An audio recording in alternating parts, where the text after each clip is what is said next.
of the Great Millstone branch here in Raleigh. But first and foremost, before we get started, I want to give all praise to the Heavenly Father, His one begotten Son, Yahweh, Ba'ashem, Yahushai, Ba'ashem, Kakwadash. Double honors to the elders and apostles of Great Millstone. Peace and blessings to the elect of Israel. We're going to get into it. Here we are in the last days, man. Being watchful, being prayed up, making sure that you're right with your power, Yahweh, Ba'ashem, Yahushai, truly fearing Him, not just out here for shits and giggles like a lot of you Israelites out here are, because we're in some serious times, man. Go ahead, Yeah, let me get Job 28:28. That's a great scripture to go open up with. All right. Seeing the times that we're in, This is the book of Job, chapter 28, verse 28.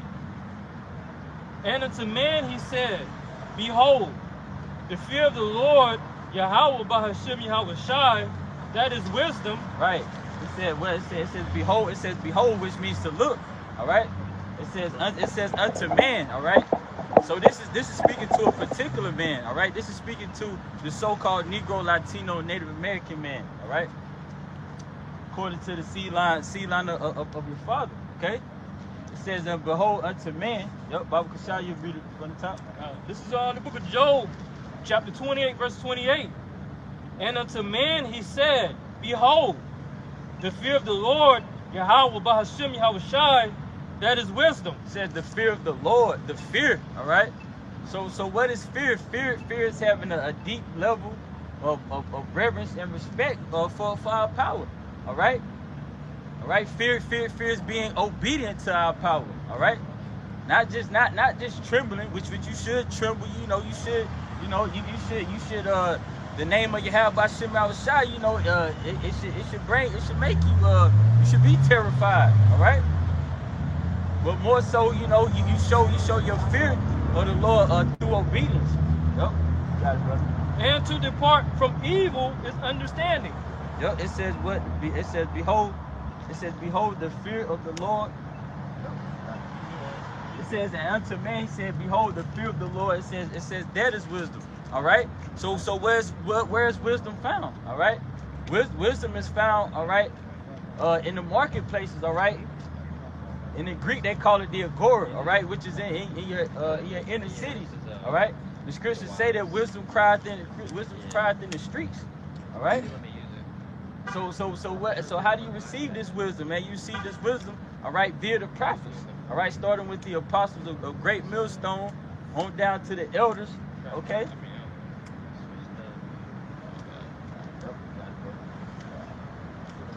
Now say you can read it. This is the book of Job, chapter 28, verse 28. And unto man he said, Behold, the fear of the Lord, Yahweh, Ba'ashem, Yahushai, that is wisdom. And to depart from evil is understanding. And to depart from evil is understanding, all right? So to depart from evil, man, what is evil? Evil is disobedience, aka sin. And what is sin? 1 John 3 and 4, sin is the transgression of the laws. All right? So that means what? If you fear the Lord, you're not gonna be eating abominable foods. You're not gonna be in tattoos, bald heads, getting lineups. All right, you ain't gonna be smoking. You're not gonna be a covetous. You're not gonna be an adulterer. You ain't gonna be men. You're not gonna be a sodomite. Men lying with men, women lying with women. All right, just to name a few. Okay. I got something for you then. Yep, got it, brother. Is the book of Psalm, chapter 111, verse 10. It says, the fear of Yahweh, Ba'ashem Yahushai, is the beginning of wisdom.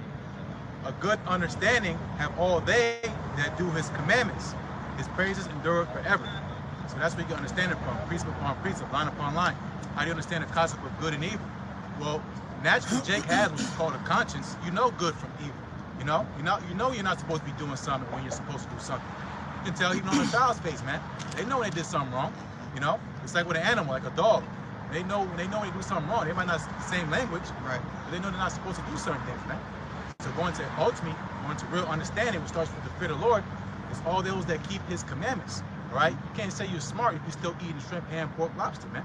You can't say you're wise if you're still calling on Allah, Buddha, JC, all these names under the sun, which are idol gods, man. It's all about those who keep the words of Yahweh Ba'ashem Yahushai. Those are the ones who are going to be considered wise especially these last days, man.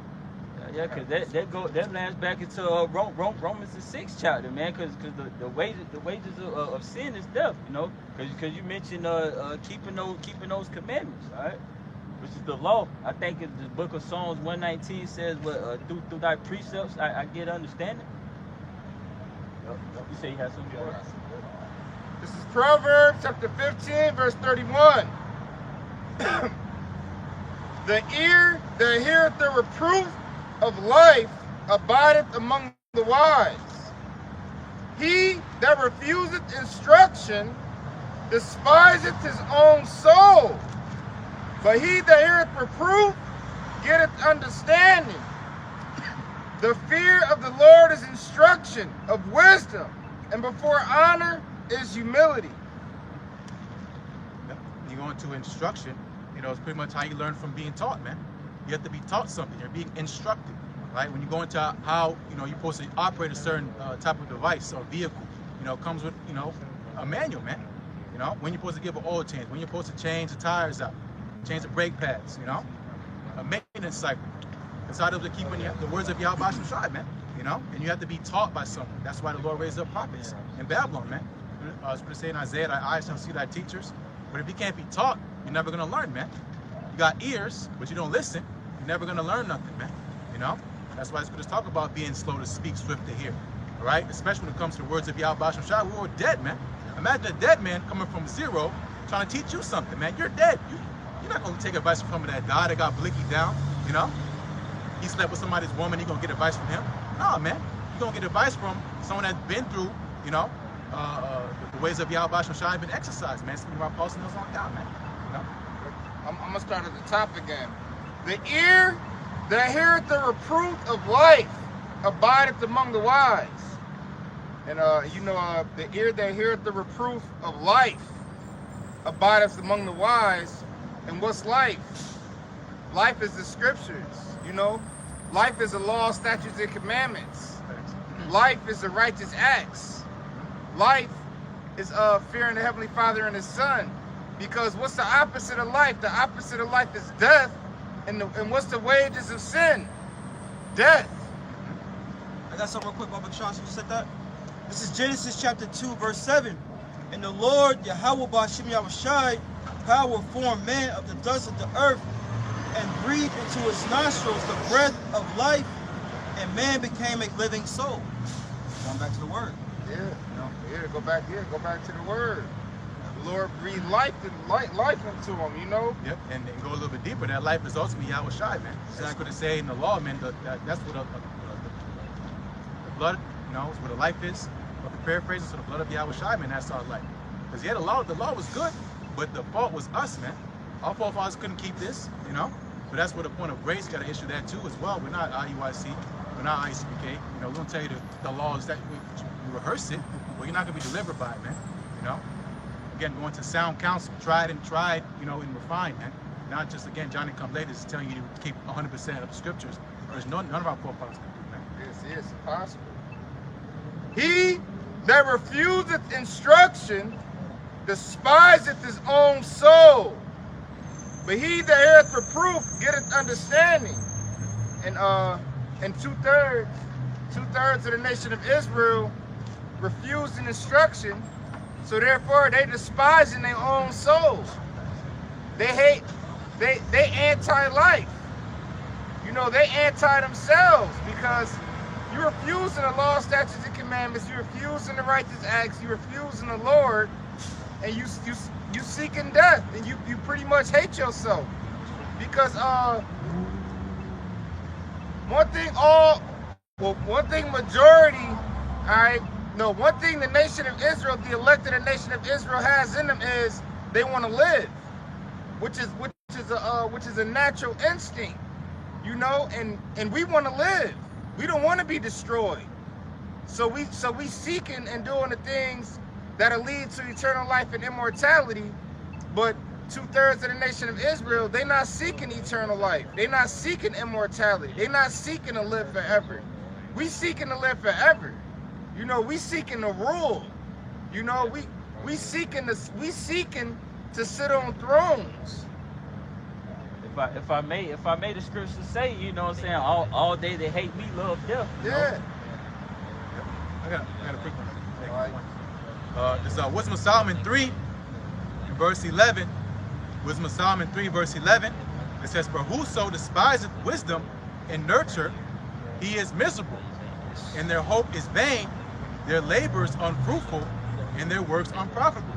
So yeah, you know, you go into, you know, the wisdom of this world. Yeah, you might get a nice job, you know, you have a nice car, you have a nice house, but when it comes to prophecy, when it comes to, you know, things that are happening, you know, around the four corners of the earth, you know, geopolitics, the technology being pushed, you have no idea what's coming to you, man. You know, what's the point of gathering all those riches and all these worldly possessions if you can't keep them, man? You got people that's over you saying you're gonna own nothing and be happy. What does that mean to you? That means the lifestyle you're chasing is nothing but an illusion, man. You're being occupied and distracted by BS, while the men of the Lord are taking this thing serious, man. Which starts with the fear of the Lord, man. Think about a baby saying, "No, I don't want to eat my vegetables. No, I don't want to drink the milk." But you're gonna be a skinny ass, demonic ass baby, man. You know, you're not gonna grow.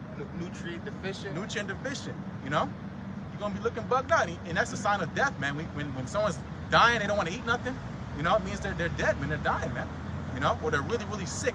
You know what I'm saying? That's our people, 2/3, and that's Isaiah the 1st chapter. You know, they don't want to be healed. Imagine that. You crying, you sick, but you don't want to be healed. You know? Wow, that's Jake, man. That's our people. They'll complain all day. They'll sit you down. That's one of them goddamn. He's still talking, but he don't want a solution. He just want to keep complaining, man. That's our people. Bro. Yeah. A week or two ago, I was outside of Walgreens one night, and I seen a lady with the hospital things still attached to her chest. She had a bottle of medication, and she was smoking a cigarette. I'm like, this shit don't make no sense. You sitting here outside of Walgreens, just picked up your medication, you still got the hospital things connected to your chest, and you got the bottle of medication in one hand, the cigarette in the other. I'm like, you destroying yourself.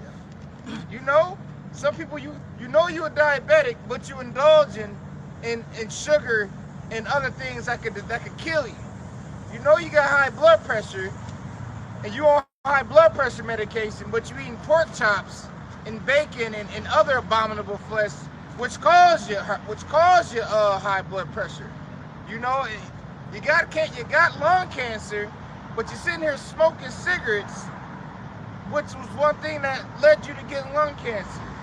People in this society, like I always say this, people in this society is ass backwards, and IQ is just went the opposite way and going downhill. Because what's right is wrong, and what's wrong is right now. But I'm gonna read this last verse again. The fear, Proverbs 15:33. The fear of the Lord is instruction of wisdom, and before honor is humility. And you know we gotta go through humility first. You know you gotta crawl before you walk. You know you gotta be low before you be uplifted. You know you gotta be wounded before you be healed. You know it's like rites of passage. You know you gotta go through that fire. You gotta go through that purification. You know you gotta go through that humility. And Jake don't want, and 2/3 of Jake want to be proud in the state they in. You humble yourself. We in a low state. We in a low state right now. We at the bottom of the barrel. You know, on a worldly stage. You know, but you know but the elected the nation of Israel, Lord's willing be them. We rich in spirit. You know. I don't know. It's Proverbs chapter 1. In verse 7, Proverbs 1 and 7, the fear of Yahweh, Ba'ashem Yahushai, is the beginning of knowledge, but fools despise wisdom and instruction. All right, it says the fear of Yahweh, Ba'ashem Yahushai, is the beginning of knowledge. What knowledge? All right, that's the knowledge, wisdom, and understanding of the scriptures. All right, y'all keep reading one more time. Yep. Proverbs 1 verse 7, the fear of Yahweh, Ba'ashem Yahushai, is the beginning of knowledge, but fools despise wisdom and instruction. Right, it says, but fools, all right? And who are the foolish, all right? 2/3 of the nation of Israel, all right? You so-called Negroes, Latinos, and Native Americans, according to the seed line of the Father. It says, but fools despise, which means they hate wisdom and instruction, all right? You know, like brothers been going into the reproof, you know, what the prophets is telling our people, you know, which is the do's and don'ts according to the scriptures. But you know, we all know that, you know, that this word is only for the elect, you know. Only the elect is going to seek repentance, all right, and turn back into the ways of Yahweh Bashem Yahushua. Anything else? Is Philippians chapter 2 and verse 12. Philippians 2 and 12. Wherefore, my beloved, as ye have always obeyed, not as in my presence only, but now much more in my absence, work out your own salvation with fear and trembling. Back on the brother's points, only the elect going to take you know, the warning seriously, because they fear Yahweh Bashem Shai. What's the point of a warning if you don't fear it? You know, don't go that way. It's a bad place to go. You're gonna get in trouble, man. You don't got fear. You're not gonna take heed to that. Same with Noah. What I mean, Noah said the whole earth is about to be flooded with water. That's not scary enough for you, you know, to get right with the Lord. Then what is, man? It is. And this time we're telling you that missiles gonna come, man. After the MOTB's made mandatory, and they make this chip mandatory, and you got to take it to participate in this world, and the consequences, you know, obviously the nukes, but you're gonna get a cancerous sore. It's gonna be torment, man. And the piece to a soul, you thought you was straight in them green zones. Wait a second, why are they looting? You know, hold on, why they got blue hats? You know, because America gonna get invaded some way or another, man. Either, you know, informal, which, you know, now warfare is different, man. They don't wear, I'm like, you know, the British, all red and shit. Hey, I'm with the cavalry. I'm with the, no, man, these motherfuckers come dressed up like normal motherfucking people, and they cause mayhem, man. They're called agents, man. Sleeper cells, right? But you got a chip though. You straight? Yeah, right, man. Same with that juicy juice. Are you okay? You know, ask niggas that took that vaccine. Are you good? You all right? You know, you look a little, you know, a little weak. Yeah, the enemy be wearing the same shit you wearing. That's it. It's covert operations, man. You know. But again, going to us working on our salvation with fear and trembling. You know, because why? Because again, we took heed to that warning, man. Simply put, we know these are the words of, you know, we know this is the words of Yahweh Bashem Shai. As the Lord said, my sheep hear my voice, and we said, all right, we're gonna get our shit together, man. There's no questions asked. It might take you some time. It might take you some time to get it together, you know, some quicker than others, but eventually you say, damn, I gotta get right, man. You know, while everybody else is partying, BSing. Again, go back to the days of Lot, days of Noah, man. You know? And in the days of Noah, people never seen water fall from the sky. But we could look up and see the missiles. You know, we could search the ICBMs and hypersonic missiles. Right. We've been being told about them. We've heard and seen the destruction that those weapons cause. And which should be even more of a reason, you know, we believe it through the spirit, but the fact we could see it physically, what should be even more of a reason to say, oh shit, you know what? Them men might be on to something. Because we not speaking of something unheard of or unseen. We speaking of something that's known of mass destruction. Noah was warning about water falling from the sky. I'm gonna bring this some more. I'm still in this chapter. This is backing your point up. Genesis 2 and 5. And every plant of the field before it was in the earth, and every herb of the field before it grew, the Lord power had not caused it to rain upon the earth, and there was not a man to till the ground. Verse 6, but there went up a mist from the earth and watered the whole face of the ground. So, the dew. Yeah, the dew. It was dew. So if Noah came on the scene, hey yo, water about to fall from the sky. Mm-hmm. They like, what is this dude talking about? Noah talking about water about to fall from the sky, y'all. We ain't never seen no shit like that. They laughing and clowning and mocking and scoffing and scorning him. You know, he building a boat. You know? But look, we know hypersonic and ICBM nuclear missiles exist. And we have the knowledge and information of the destruction that they could cause. And we were warned that lake of fire is going to come from those nuclear missiles, which should be, like I'm saying, a clear reason to believe even more, because we know it exists. But you know, people so ignorant and just stuck. They just think them weapons finna just collect dust and be put away. I got something. This is Ecclesiastes 12 and 13. It says, "Let us hear the conclusion of the whole matter. Fear the Most High and keep His commandments, for this is the whole duty of man." Yep. It says fear the Most High. But this is the whole duty of man. All right, yeah, you know, because this is our reasonable service, man. You know, this is our sole purpose. It's to fear the Lord. All right, because if we fear the Lord, that means what? That we being obedient to the Lord. That means that we're submitting to the will of our power, man. You know. That means that we're not going to do nothing to bring the Lord's wrath, man. You know, His hot displeasure. All right.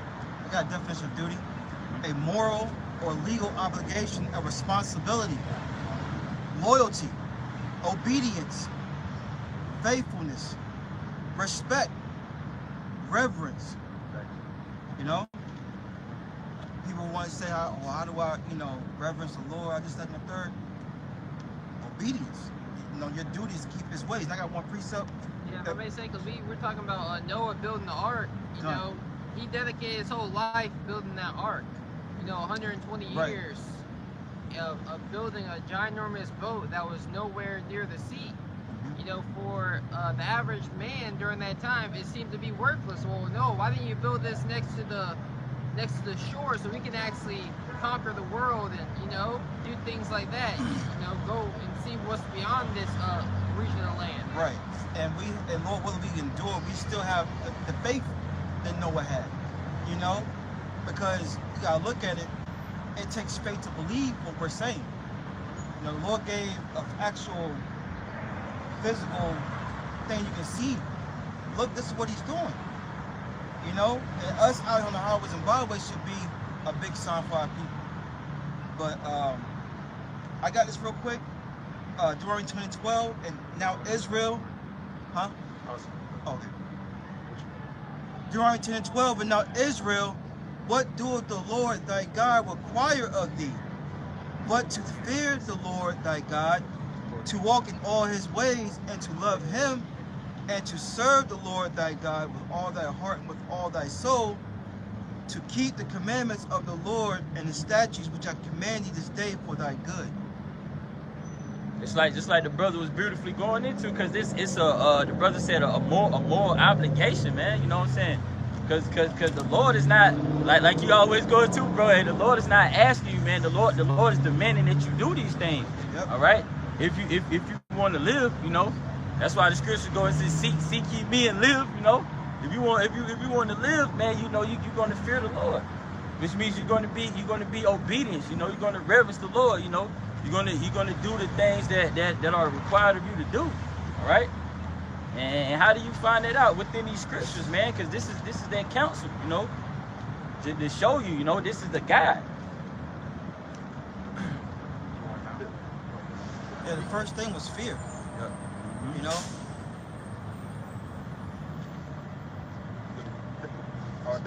This is 2 Corinthians chapter 13, verse 8. For we can do nothing against the truth, but for the truth. For we are glad when we are weak, and ye are strong. And this also we wish, even your perfection. Therefore I write these things being absent, lest being present, I should use sharpness according to the power which the Lord hath given me to edification and not to destruction. And it says, for we can do nothing against the truth but for the truth. And we out here on these highways and the byways pushing this truth and sincerity for the truth and for the Heavenly Father and His Son. And it says, for we are glad when we are weak and ye are strong, and this also we wish even your perfection. And we wishing for the perfection. We wishing for salvation. And I'm gonna jump down to the point that says, according to the power which the Lord hath given me to edification and not to destruction. Because we out here to edify. We not out here for destruction. We out here for instruction. saying? That edify means to build up. You know what I'm saying? Yeah. Because these, you know what, these are the words of life. You know, so we speaking life into our people, man. You know, we showing them the ways to salvation. You got it, bro. It's Proverbs 14 and verse 26. It says, "In the fear of Yahweh, Ba'ashem Yahushai is strong confidence, and his children have a place of refuge." Right. It said the fear of the Lord is strong confidence, right? Because that word confidence goes into the word of fidelity, which means faith. All right. You know, because we believe in these prophecies, man. We believe that these things are going to be fulfilled. We believe that the MOTB is the sea that's written about in Revelations 13 and 16. All right, we believe that World War III is going to jump off. We believe in the famine. All right, we believe in all these things that are spoken of within these scriptures. Yeah, the scriptures say, "What wisdom and knowledge should be a stability of thy times." That's a strong confidence that we have. You know that this wisdom and knowledge is going to lead us and guide us, you know, through the perilous times to come. But back you up, because when the scriptures say in 1 Corinthians, the 3rd chapter, the wisdom of this world is foolish. If you live long enough, you realize that, look, this wisdom that they're providing, look where it's gotten me. Yeah, mass layoffs. You know? AI taking their jobs. You know, them depending on this system that was set up to fail the whole time. Yeah. And you see, you might watch a video of like an altercation. I'm watching a video of this woman and this walked up to this couple.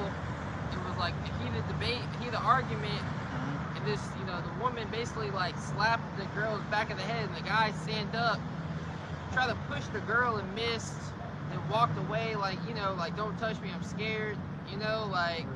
So this world ain't really preparing for, you know, if they can't even handle a simple altercation like that, you know, wait until, you know, there's, you know, people with swords in their hands going up to and fro in the streets. You know? I had a coworker tell me one time, it was like, man, the way the world's going, just take me. I don't want to live in this. Just take me. And I was like, yeah, other family member telling me, I don't know if I want to have any kids here. Yeah. You know, Yeah. maybe we need a safe house. You know, and start storing up goods and have a place where we all meet. Yeah. I mean, there's some benefits to that, you know, but that ain't the end all be it all. That ain't what you trust in. Yeah, you see what happened in what was that movie with the apparitions? Damn, I believe it was. It's been a while since we've seen it, but I can't really describe it. It had that one woman actress. It's kind of like, oh man, I can't remember. Is it an older movie or? It was a newer movie. It was like came out during the, like in COVID. Like whenever they would see it, they would take basically whenever you would see the trouble, whenever you look at it, you'll be possessed. Smile. Oh, yeah. Was it Smile? Nah. I know exactly what you're talking about. They had to cover their eyes, right? They had to cover their man, eyes. It was like the noise or something. It was like whenever they would hear the noise, they'll start hearing spirits to tell them to bug out. Yeah. And they had like, you talking about was it something bird? Yeah, Soundbird. Yeah. Soundbird. That's all happened in Soundbird. Bird Box. Bird Box. That's Bird it. Box. Yeah, Bird Box. That's it. They were going house to house searching, you know, for goods. You know, so eventually they're gonna go house to house like the scriptures tell us. You know, you got something to say? And people really go see monstrous apparitions in the near future. You know, because that's a part of prophecy. People seeing monstrous apparitions. The brother put in the group chat last week. Remember? It's not real. It's not real. Did you get that video? Are you talking about the guy who was driving down the road? Yeah. And he was like, "That's not human." Yeah. Oh, Yep. It's not human. Yeah. He said that. He said that's not human. Yeah, and then they jumped on the back of the truck. Yeah. But there's so much like skits on the internet. Yeah, I mean, of course. But I mean, look. Go ahead, guys. But I mean, it's really some shit out there in them trees. You know, in them woods. Yeah, like Jeepers Creepers. that's what I thought about when they was describing it. Yeah, me too. Like, Yeah. you gotta think, there's been stories passed down for generations about creatures. Yeah. And you know, and not to mention, we know that there's creatures and animals still out there that people probably haven't seen for generations. You know, that the people probably chased out. Yeah. You know? Gad and Rue was talking about that, about seeing things like that. Yeah, because you know what do man do? Man sees some shit and we go kill it. You know, you gotta think, when the last time we seen a wolf? America used to be full of wolves at a point in time. They still here though. But they still here, but do you see them? Right. No. They said jaguars and mountain lions and shit like that was here in America. Do you see those often? No. But they there. You know? Bears and all other types of animals and creatures out there. Oh yeah. We had some, if not, we stepped down. I was edified. How about Shema Shapar Akadon? Shalom. Let's read. I guess so. Do you want to have something to bring up, Mike?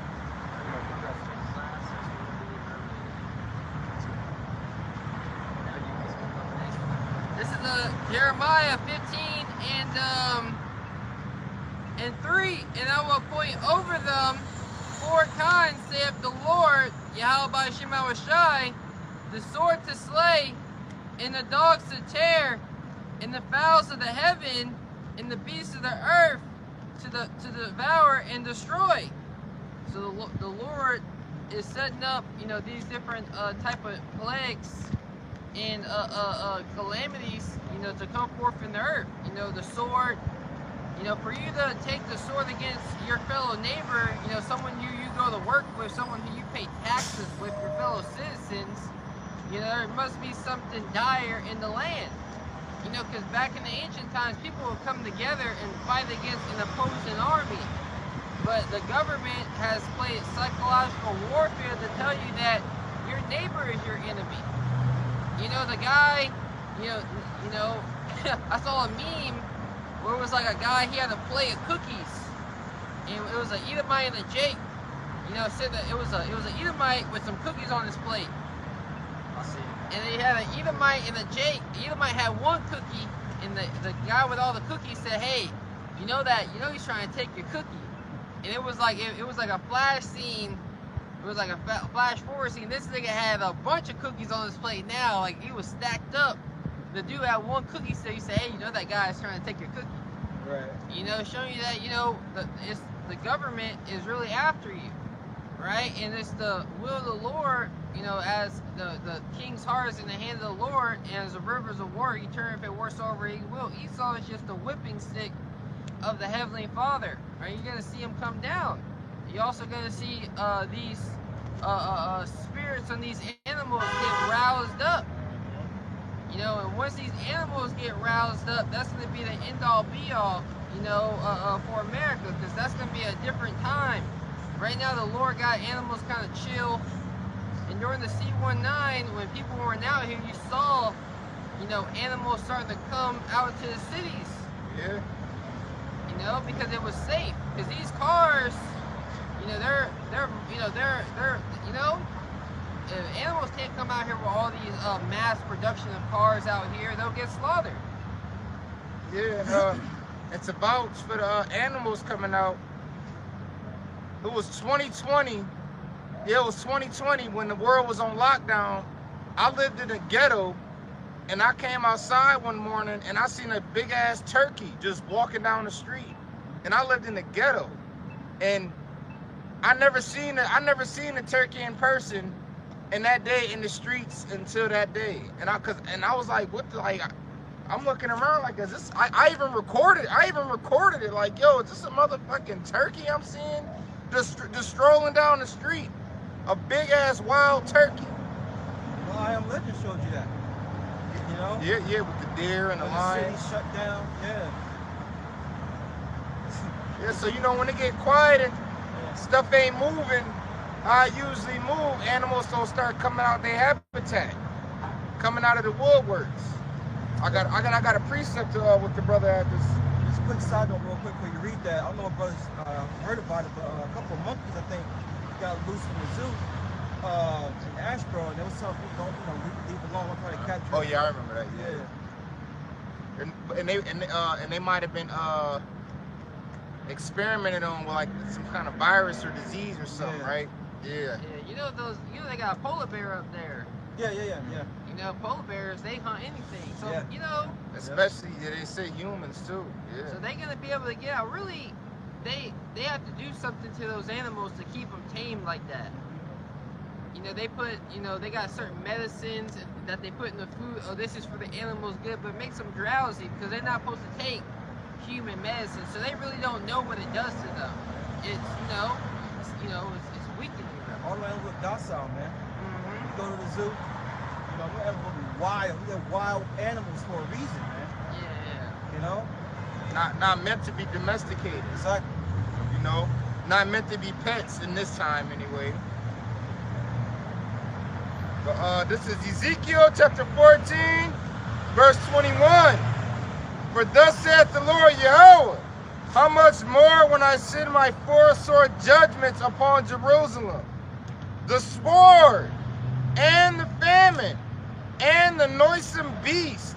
Yeah, so in Jerusalem, the modern day Jerusalem, is a people for us a place. This is Jerusalem. You're witnessing, right, Jerusalem being raised up, but majority of our people, they reject their heritage, and therefore the Most High is going to send a great wrath, a time of Jacob's trouble upon them, right? He's going to send a sword. So he's going to send the troops against you. Seeing that happening in D.C., and it will happen in Chicago, cities like New York, and they know where Jake is. Jake is heavily, that's why, really, Jake is heavily concentrated in some of these major cities. Memphis. They're not sending them out there to the suburbs. No, they know exactly where Jake is. Where, it's a line. It's all set up. Yeah, your mama's on Section 8. We know where you live at, nigga. Yeah. They know this area of the city where Jake is. MLK. That's all. Even people in the world can tell you MLK is where all. If you go to any city in America, go to MLK. Shoot, in Memphis, they got Elvis Presley Boulevard. That's the worst street in Memphis. Potholes everywhere. It's a whole. And, they must have known he was a Jake. Right. They just let that place get run down. But Jake is heavily concentrated in these areas. You guys fucking bird again. Man. It's on top of that railing up there. That black railing. And that bird is huge, bro. Yep. Up, say, up. Terrible system, Rick. And the pestilence to cut off from it man and beast. Yeah, different pestilence. And there's going to be a major, can brother get Ezekiel 7 and 14? There's going to be a major pestilence here in the city whenever there's carcasses laid down. When there's bodies that are just in the street, when they're going to start to rot and decay, nobody is going to pick them up. So that's going to cause, different pestilence even in that sense in the city. Yeah. Just from garbage not being picked up, because the garbage man and the garbage trucks ain't gonna be coming around to take the dumpsters or the garbage. You remember what happened? It was happening in Philly. Yeah, Philly. A month ago. And that was a short period of time. And rats. Yo. Filth, like stitch. Well, you see what happens in Los Angeles. California, in the Bay Area. I believe that's what, Southern California, the Bay, or is that Northern California? Not sure. But you see what happens in the Bay. They have you have people that literally crap all over the sidewalks. Oh yeah, yeah. Literally when you go outside, everywhere. Yeah. And I've seen it in New York City. And what do you think is going to happen? Because they have a sanitation crew come and clean everything up. Oh, hey, look, that falls upon the government shutdown. Have they resolved that yet? Because they're talking about October 1st. Yo, the left and the right don't come together, Yeah, they want to do, they're trying to get, Trump is trying, he's trying to do something, but he's trying to do mass layoffs. That's what comes with it. Yeah, exactly. You know, and then they They got they have an agenda. Yeah, You know, yeah, it's not like yeah. it's a plan. yeah. It's not just gonna shut down and you know. Well, they have It ain't just go. Yeah. Right. And that's the thing when things not just happening overnight. We warning you and telling you it's gradualism. It's little by little, steps by steps, and they letting us know through the spirit and what's going on. They letting us know about what's getting ready to happen, and because it's warning signs, it's birth pains. Just like with this digital ID that just became mandatory over in the UK. They not just gonna come kick the door and, hey nigga, the chip made mandatory now. No, it's gonna be steps. All right, you gotta. Hey, if you want to comply, you want to get a job here, you need a digital ID. You want to get a driver's license here, you need a digital ID. You want to get insurance or child care, you're gonna need a digital ID. This is the system, and this is a simple system. And if you can't comply, you don't want to comply. You don't want to be a functioning member in the society, and then this is gonna lead up and get to the chip. Read that, bro. This is the book of Ezekiel, chapter 7, and verse 14. It says, "They have blown the trumpet, even to make all ready, but none go to the battle." Yeah, this is a spiritual battle, and we're blowing the trumpet to get you, you know, to rouse up your mind, to let you know, hey, you realize what time we're in. You know, 'cause we're not in the time of peace and safety. They show you during the C-19, people were for making comments on the internet. We're getting thrown into jail. You know, for miscommunication, misinformation. You know, since this information that you put out is harming. You know, and it's a threat, and therefore here goes a fine, or you know, we gotta take you in. You know, it was happening. You had people being quarantined.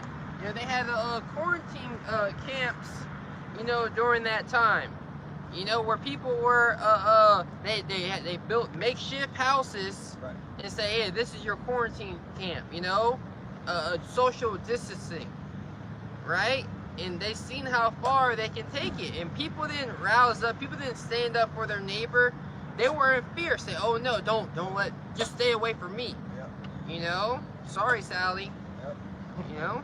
These motherfuckers washing their dishes like their groceries when they got home. Mhm. Remember I saw a video of it in Dub when she was cooking her ground beef. that? Yeah. She put Dawn dish soap and washed it. I got something real quick. Yeah. This Ecclesiastes 3:1. To everything there is a season and a time to every purpose under the heaven. Yeah, everything, there's a season. There's a seasonality. You know, and you know, since Trump came into office, you know, we're in that, you can feel it in the air, we're in that spirit of Operation Warp Speed all over again. Yep. You know, like, you know, a psyop could come, you know, and shut the world down again. You know, and you've seen, you know, with this Sea Kurt thing, you know, a lot of psychological warfare is going on. Yep. We don't really know how much is really real, what's real, what's not, but we know what comes after their agenda, order out of chaos. This digital ID, you know, in the UK, it's because what they're saying, because the migrants, you know, because since they literally said it, it's not us. It's the law-abiding citizens that want some type of law and order. Well, this is our solution. You know, if you don't got nothing to hide, come get your card, you know, your worker's card. Right. Oh, sorry, one more. Yeah, because basically here you have the birth certificate. Yeah. No, the social security card. Yeah, both. Yeah. But when you go to work, what do you have to do? You have to bring your social security card and your ID. Yep. So they already have that here in America. Yep. You know what I mean? To be 100%, they already have that. It's just, you know, smaller businesses are allowing illegals to work under them, you know, and get paid under the table and things like that. Yep. You got it. Ecclesiastes 3:8, the point, it says a time to love and a time to hate, a time of war and a time of peace. Yeah, we're coming to a time of war, a time of, you know, hate. You know, and you're seeing that love of many waxing cold. You know, everyone is in that spirit. Can I get something? You just said that. Mm-hmm. This just came across. It says dad allegedly threw daughter into alligator-infested river because he didn't want her. He didn't want her. You know, probably a spitting image of his mother, of her mother. And that's crazy because I've been seeing more and more stories similar to that of people unaliving and deleting their children and their babies. When she drowned her kids, that chick. Yeah. Like you got people drowning their kids, people running their kids over, people throwing their kid out the car, mothers abandoning their babies because they want to go live their best ratchet life. Hey, look, now how much like the video like last week, I was doing a video on this guy that had the dream. Women was leaving their kids for a man. How much more in these times, like what we're coming into? That's gonna happen, man. Oh yeah, hell yeah. Yeah. Hey, sweetie. You know, don't leave this room. It's dangerous outside. And then she leave the whole house. The whole house. If they're leaving for vacations now to get up with a dude, how much more will all hell break loose? Yeah, right. Hey, some time back, I think it was either earlier this year or last year, a woman left her baby in the crib and went to like Puerto Rico or some shit like that. You remember that? For weeks and came back, the baby then starved to death and dehydrated and covered in feces and etc. She cleaned the baby up and took the baby to the hospital like she ain't know what was wrong. You just left the baby for dead while you went on vacation for weeks. Like what? That's horrible. You know? At least report that nigga missing. Right. But the people doing this to their own. Your children is an extension of you, so you basically doing that to yourself. When you do that to your baby, if you doing that to your baby, you really don't give a fuck about nobody. Straight up. I got another article. It says son arrested. Elderly mother dies after discovery of maggot-infested home in Florida. See? So he left his elderly mom home and maggots end up eating her body. See? Left his mom unattended, needed help, she died, maggots start eating the body. Yeah, she probably had trash everywhere in that goddamn home. Probably had sores too. Yeah, sores, because from sitting. Yeah. I seen another story, I think it was an Edomite woman. They left this woman on the couch so long, she like they said she melted. She melted into the couch from the sores and not being able to move or take care of herself. People was doing this to their loved ones. So when the time of Jacob's trouble come and the pressure really get applied and people ain't eating, it's gonna be real cutthroat. People gonna be saying F they kids, F they mama. You like your daddy anyway. I can't stand you. Yeah, F everybody. You know, it's all gonna be for self in that time. You know, but through the spirit, you know, Lord's willing we are the elect, we gonna be taken care of, we gonna be fed, we gonna eat, we gonna drink, and us and our families is gonna be protected. Yeah, read that again. This is the book of Ezekiel, chapter 7, and verse 14. They have blown the trumpet, even to make all ready, but none goeth to the battle. For my wrath is upon all the multitude thereof. Okay. And we're warning you about all these things before they spring forth. We tell you of them. You know, we've been telling you about in Ezekiel 12 and 21. We've been telling you about, you know, this plan of full world dominance. You know, we've been telling you about the plan to bring the sword. You know, that Esau Edom has, you know, to get full control of the planet Earth. Right? And we're telling you the digital ID over there in the UK, over there in live in London, is really only just one step closer. You know, it's just one step closer of normalizing this thing. Right. You know, now with the Genius, remember what happened earlier, the Genius Act this year, you have the Genius Act with pagan, where companies are now allowed to create stable coins, you know, digital currency backed up by the U.S. dollar, you know, and that's the way the U.S. debt can the U.S. can offload their debt, you know, by to these other countries without having them to buy these treasury bonds, you know. Go back to Ezekiel 7:15. This is the book of Ezekiel, chapter 7 and verse 15. The sword is without, and the pestilence and the famine within. He that is in the field shall die with the sword, and he that is in the city, famine and pestilence shall devour him. Hey, can brother get second Ezra? I think it's 16 and like 18, 19. How does it go? He that's escaped the hunger, the sword shall destroy. Read that again though. Yep. This is the book of Ezekiel, chapter 7 and verse 15. It says, the sword is without, and the pestilence and the famine within. Yeah, the sword is without, and the famine and pestilence within. Right, go ahead. Yep.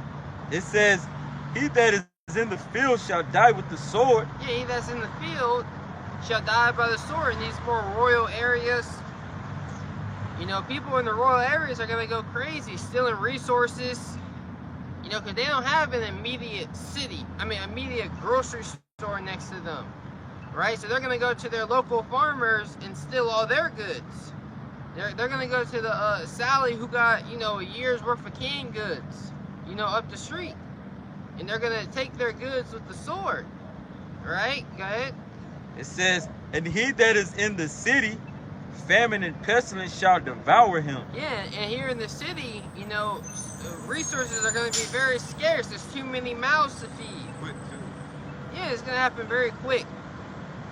I mean, after a hurricane, they show you how quick, you know, everything in the store is basically done.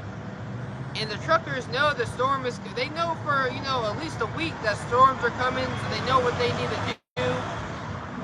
I think it was during the C19, I used to work next to a Costco's, and they clocked like, they said 6,000 people came in the store within the first hour. You know?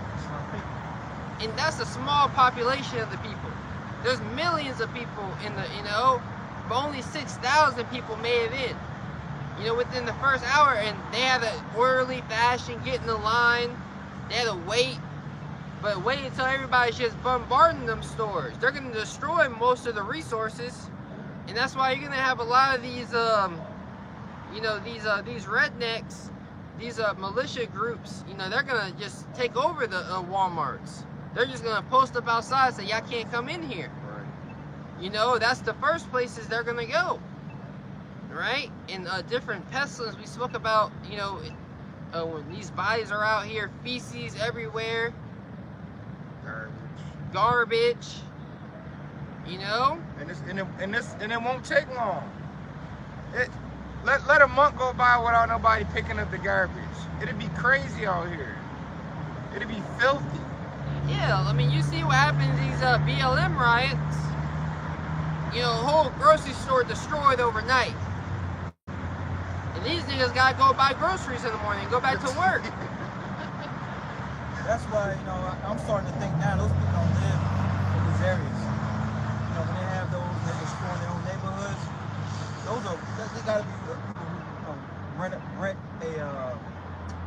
people to do stuff like that. Yeah, they hire Yeah. these bricks. Yeah. Because Jake's stupid, but damn, Jake, you that stupid? You know? Yeah, I mean, Jake just take all, you know, Jake after shoes. Jake ain't at the grocery store. Hey, in Buffalo, I seen stores that still closed down from when people was tearing shit up.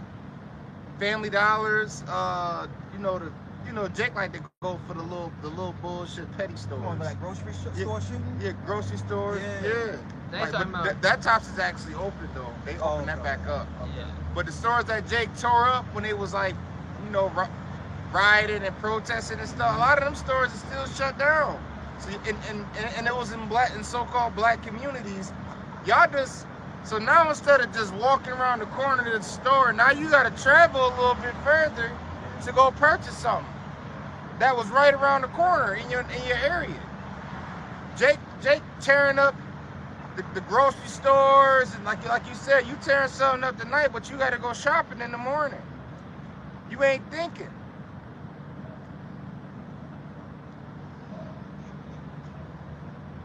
Go ahead, bro.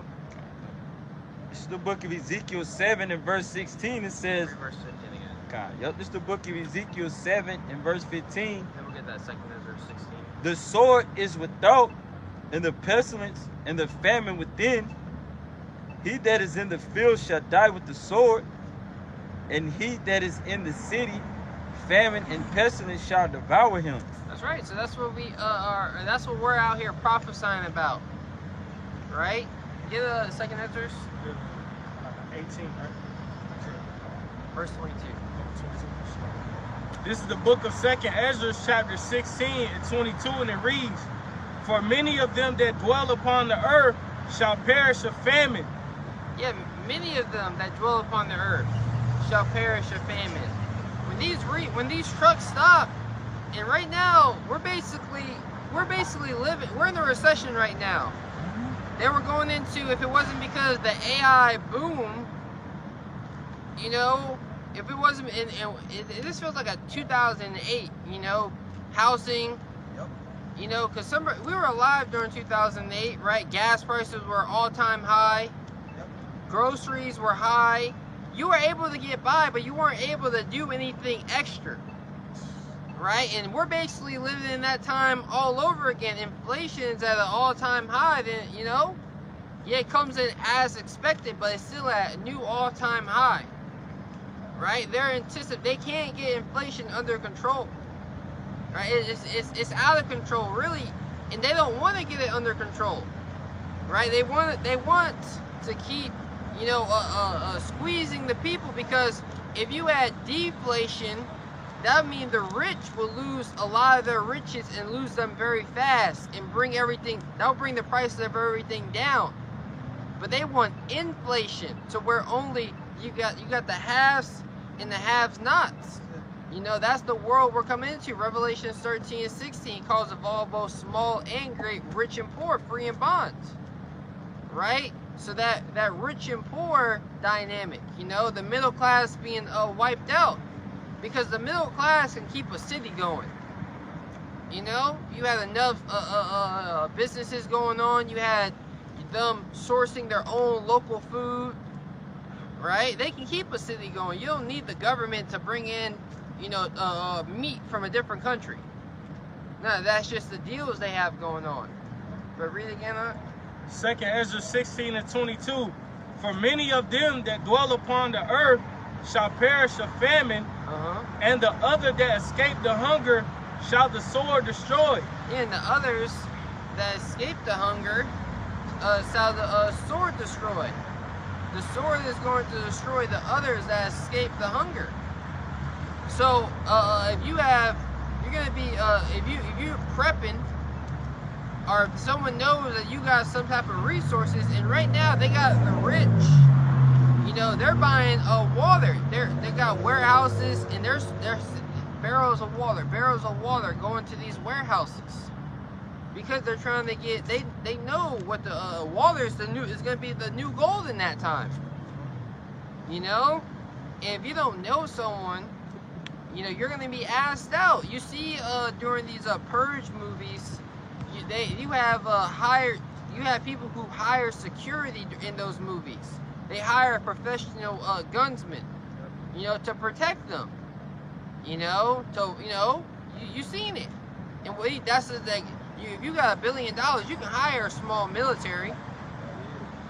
You know, that's not a problem. A little small malicious group to protect you and what you got. You know? Which ultimately the man of the Lord. Isaiah 32 comes to mind. You know? Oh yeah, the hedge. Yeah, from the wind. Yeah, we can get that. Isaiah 32. I had something too. Yeah, bring it out. Yeah. It's the 2nd Kings. I'm gonna get straight to the point, because this is part of a famine, right? And this is going to fall out people again. Now, the scripture says there's no new thing upon the sun. It says, 2 Kings 6 and 24, "It came to pass after this that Ben-Hadad, king of Syria, gathered all his hosts and went up and besieged Samaria And there was a great famine in Samaria. And behold, they besieged it until the ass's head was sold for 80 pieces of silver, and the fourth part of a calf's dove's dung for 5 pieces of silver. And as the king of Israel was passing upon the wall, there cried a woman unto him, saying, Help, my lord, O king. Yeah, so you had that was basically hyperinflation. Right. You know, basically your buying power is shot. In the sense of you're over here buying an ass's dung. You know, you're buying things that you would have never thought that your money would buy. You would buy. Right. There was a heavy famine going in the land, so people are bartering. You know, I got this. You know, you want to eat. Yep. And you're gonna have people eating possums and Yep. all types of unclean animals in that time to survive. So people are gonna survive for a little bit. They eating that shit now. Oh yeah.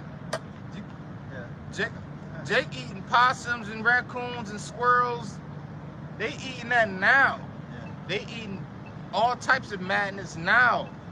And the grocery store is still open. Yeah. So imagine when it ain't no grocery store, that's gonna be nothing.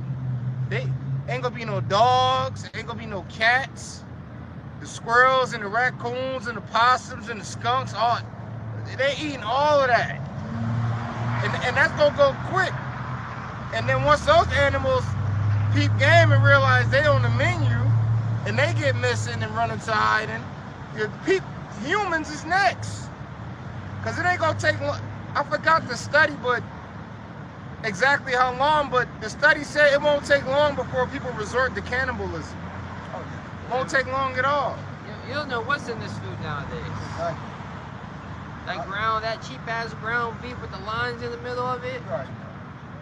You know, like you don't know what that is. No. That's every part of the animal, the liver, the everything. The pink mush. You know what I mean? You know, this food they eat now is disgusting. We haven't ate. Yeah, you haven't eaten real food. We've never seen a real apple. No. All this food is genetically modified. So your bodies are already starving of nutrients. You know, you have people who are, you have an epidemic going on in the States where people are malnutritious, but yet they're full. I forgot what they call it, the eating starving. Yeah. And once again, we can think a devil like this, because he kicked it off. You know what I'm saying? This devil kicked it off, man. You look like a zombie. He like a devil, yeah. He like a vampire, yo. Who is that again? It's Rockefeller, J.D. Rockefeller. Oh yeah. Try it out. Yeah, like he just finished getting on somebody's neck. Yeah, so they're gonna be crying out, just like that woman was crying for the king to help. They're gonna be crying for the government to help them. Yep. You know, keep reading on that. Yeah, it says 2 Kings 6 and 27. 27. And he said, if the Lord, Yahweh Shai, do not help thee, whence shall I help thee? Yeah, so the Lord is not on your side. What are you really gonna do in these times? Right. Because your enemy is gonna be feeding you with slop. You're talking about the same enemy that said you should eat sawdust.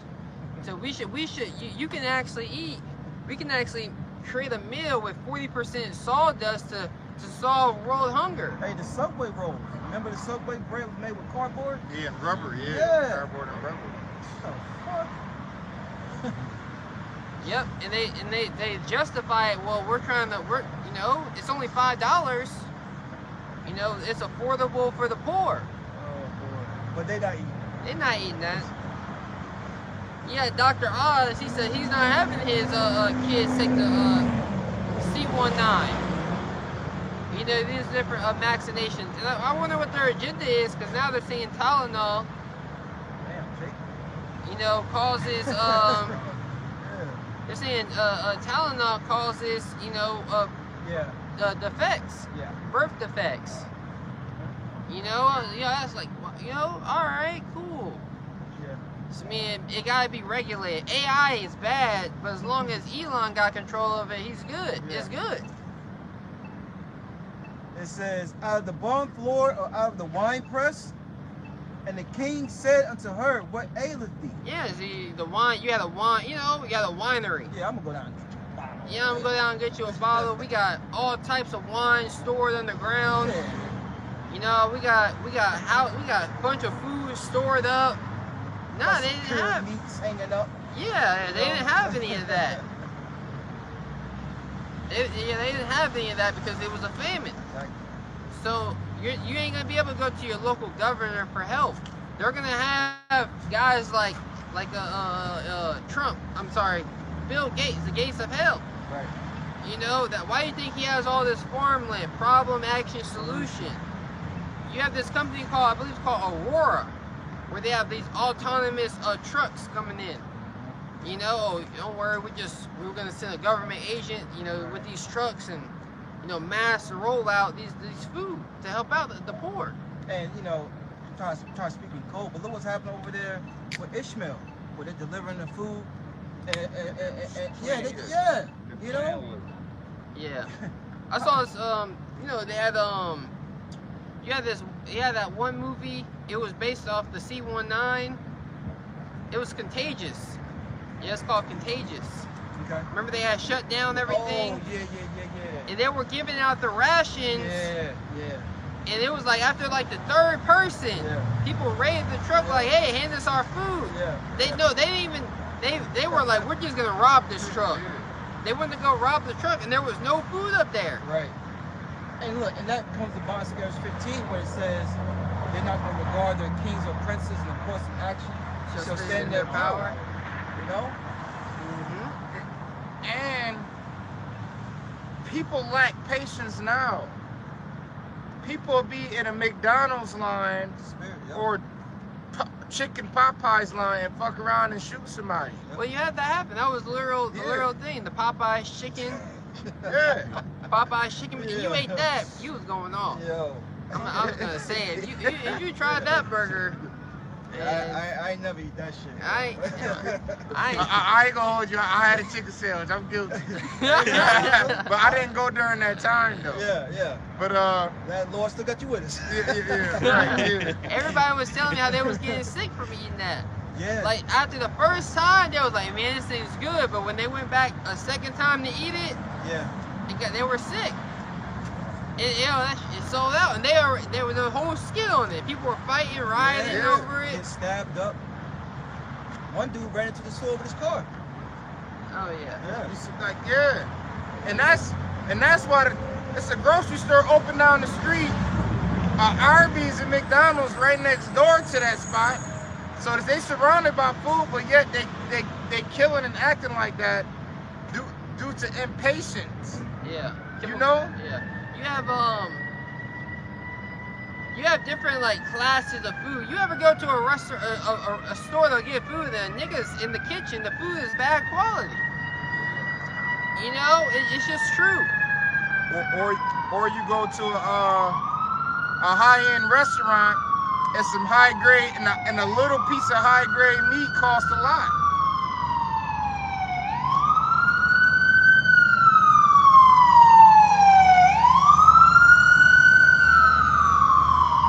So yeah, you go to a high-end restaurant where they say the food is quality and fresh and organic, it costs a lot more. You know that cut of meat, because that meat sometimes the meat that they serve in some of them restaurants, some of them rich restaurants, it ain't the same meat you get from your Tops or your Walmart or your Aldi's or whatever store you go to. No, it's a little better quality. You know? And they tax you for it too. Yeah, but all that, you know, is gonna be done away with. You know? Any more on that? Yeah. Okay. Finish it out. It says, and the king said to her, verse 28, 2 Kings 6:28, and said unto her, what aileth thee? And she answered, this woman said unto me, give thy son that we may eat him today, and we will eat my son tomorrow. So we boiled my son and did eat him. And I said unto her on the next day, give thy son that we may eat him. And she hid her son. And it came to pass, when the king heard the words of the woman, that he rent his clothes, and he passed upon the wall. And the people looked, and behold, he had sackcloth within upon his flesh. Yeah, exactly. You know, so, you know, cannibalism, it happened then, and it's going to happen now. That's time's gonna come back. Right. Because it happened then. Yep. You know? And if you don't got Yahweh Shema Shai on your side, you're gonna be through out here. You know, because they think they're in a good case because they can go out to eat to the restaurant after work. You know, they can go any restaurant and eat. Yep. You know, they might have, you know, we got family members that got some money. Yeah. And they still living their best life, and they're not there. Yeah. They don't see what's really going on. Just because money's coming, it's distracting them. And a lot of it is women, man. Yeah, women like, I can't afford groceries. What? It's just you. You can't afford groceries? No, literally. What the hell's going on in your brain? You know? Mm-hmm. A mouse chasing cheese on a freaking wheel? What's going on up there? TikTok shops. Yeah. You know? They be having a bunch of shit. I be on there, I be like, yo, a bunch of, I send a post to brothers, like, bunch of, another thing you use for a week and never use again. Never use again. Yeah, man, that is a board where people stand on there to help them lose weight. Yeah. It was shake. Yeah. I'm just like, man, they don't go on the goddamn walk. Right. And you got women, oh, it's working. Yeah. It's working. I was like, man, you need a diet. You need to change your diet. You need to go on the juice cleanse. You need to go walking every single day. Nah, people just that lazy. They try to find. Like the biohacking. You know, they try to find a hack. Yeah, they try to find the hack. You got something? Yeah, I got that Tobit 4 and 13. Bring it up then, bro. Yep. This the book of Tobit, chapter 4, and verse 13. It says, There we go. Now therefore, my son, love thy brethren, and despise not in thy heart thy brethren, the sons and daughters of thy people, and not taking a wife of them. For in pride is destruction and much trouble, and in lewdness is decay and great want. When they want my your stuff, bro, For- they don't mess around and kick it. For lewdness is the mother of famine. Yeah, you want to speak on it, bro?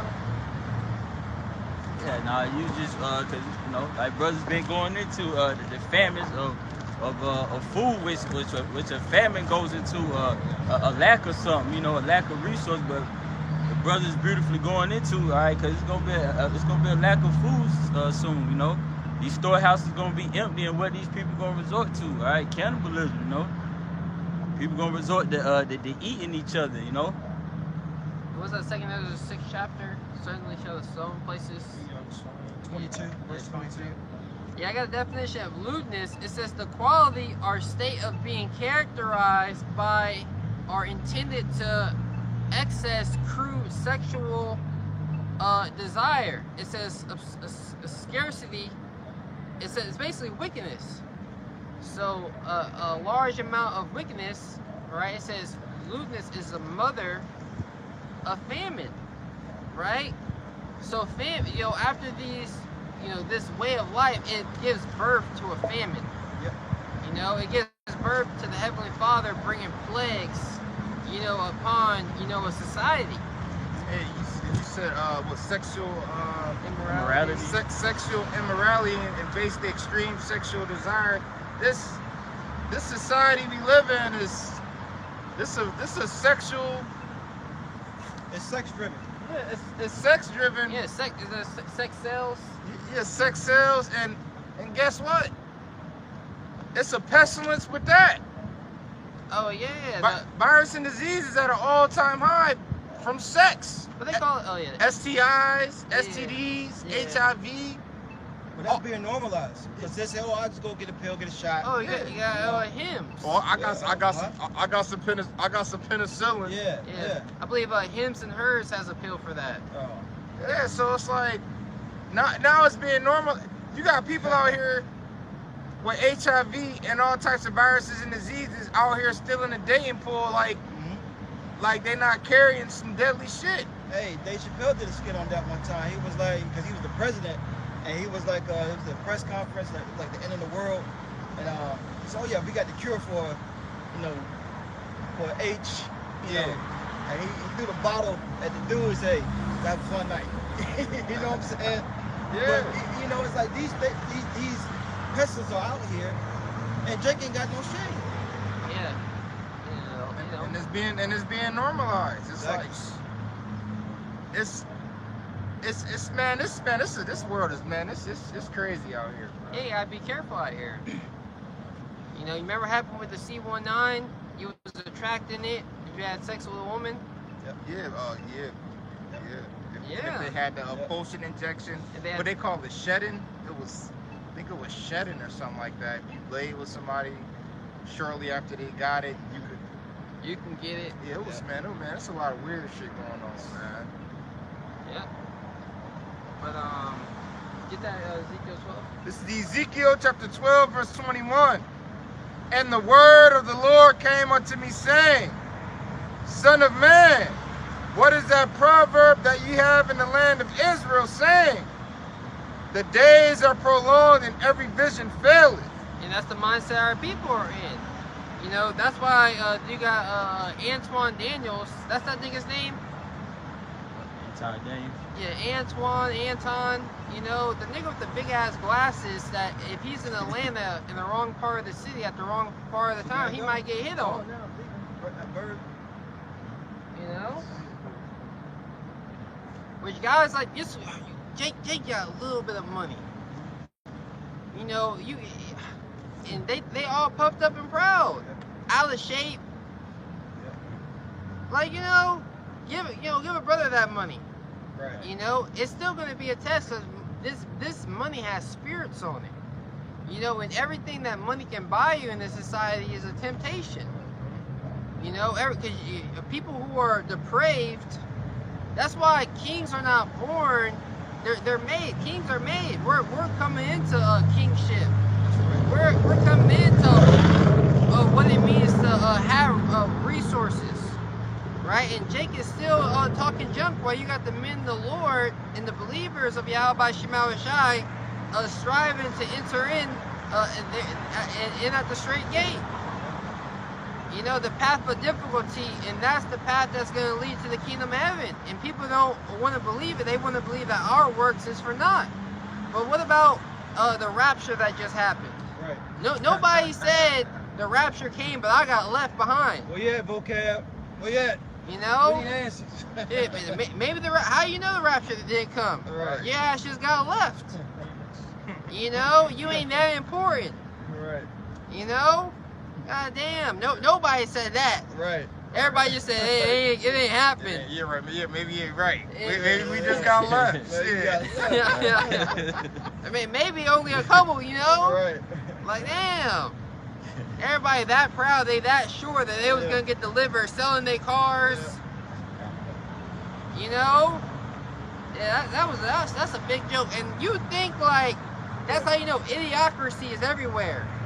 And that's all a skit about that movie Idiocracy. I watched that recently. I watched that movie recently. Yeah, watch the movie. And they were talking about how they wanted to pick a low budget shoe in that movie, the Crocs. Right. So they picked the shoe because the director thought like these shoes would never be normalized. Crocs? Why would anyone wear a Croc? Right. But Crocs, Skyrocket. they skyrocketed. They everywhere. Yep. You know? So that shows you that people are really on that low mental level. Yeah. I mean, look at these people when, you know, you start to feel bad for them, but then you see how wicked they still are and how they justify their wickedness, and you just want to kick them off the mountain. Yeah, they just justify through emotions.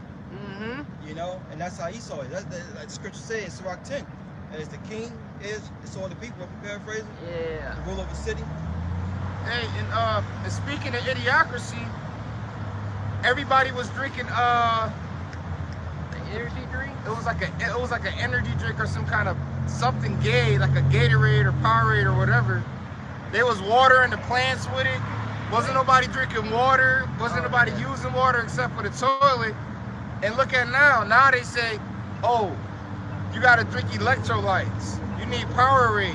You need Gatorade. You can't just drink just water. Yeah, body armors. You know, you need body armors.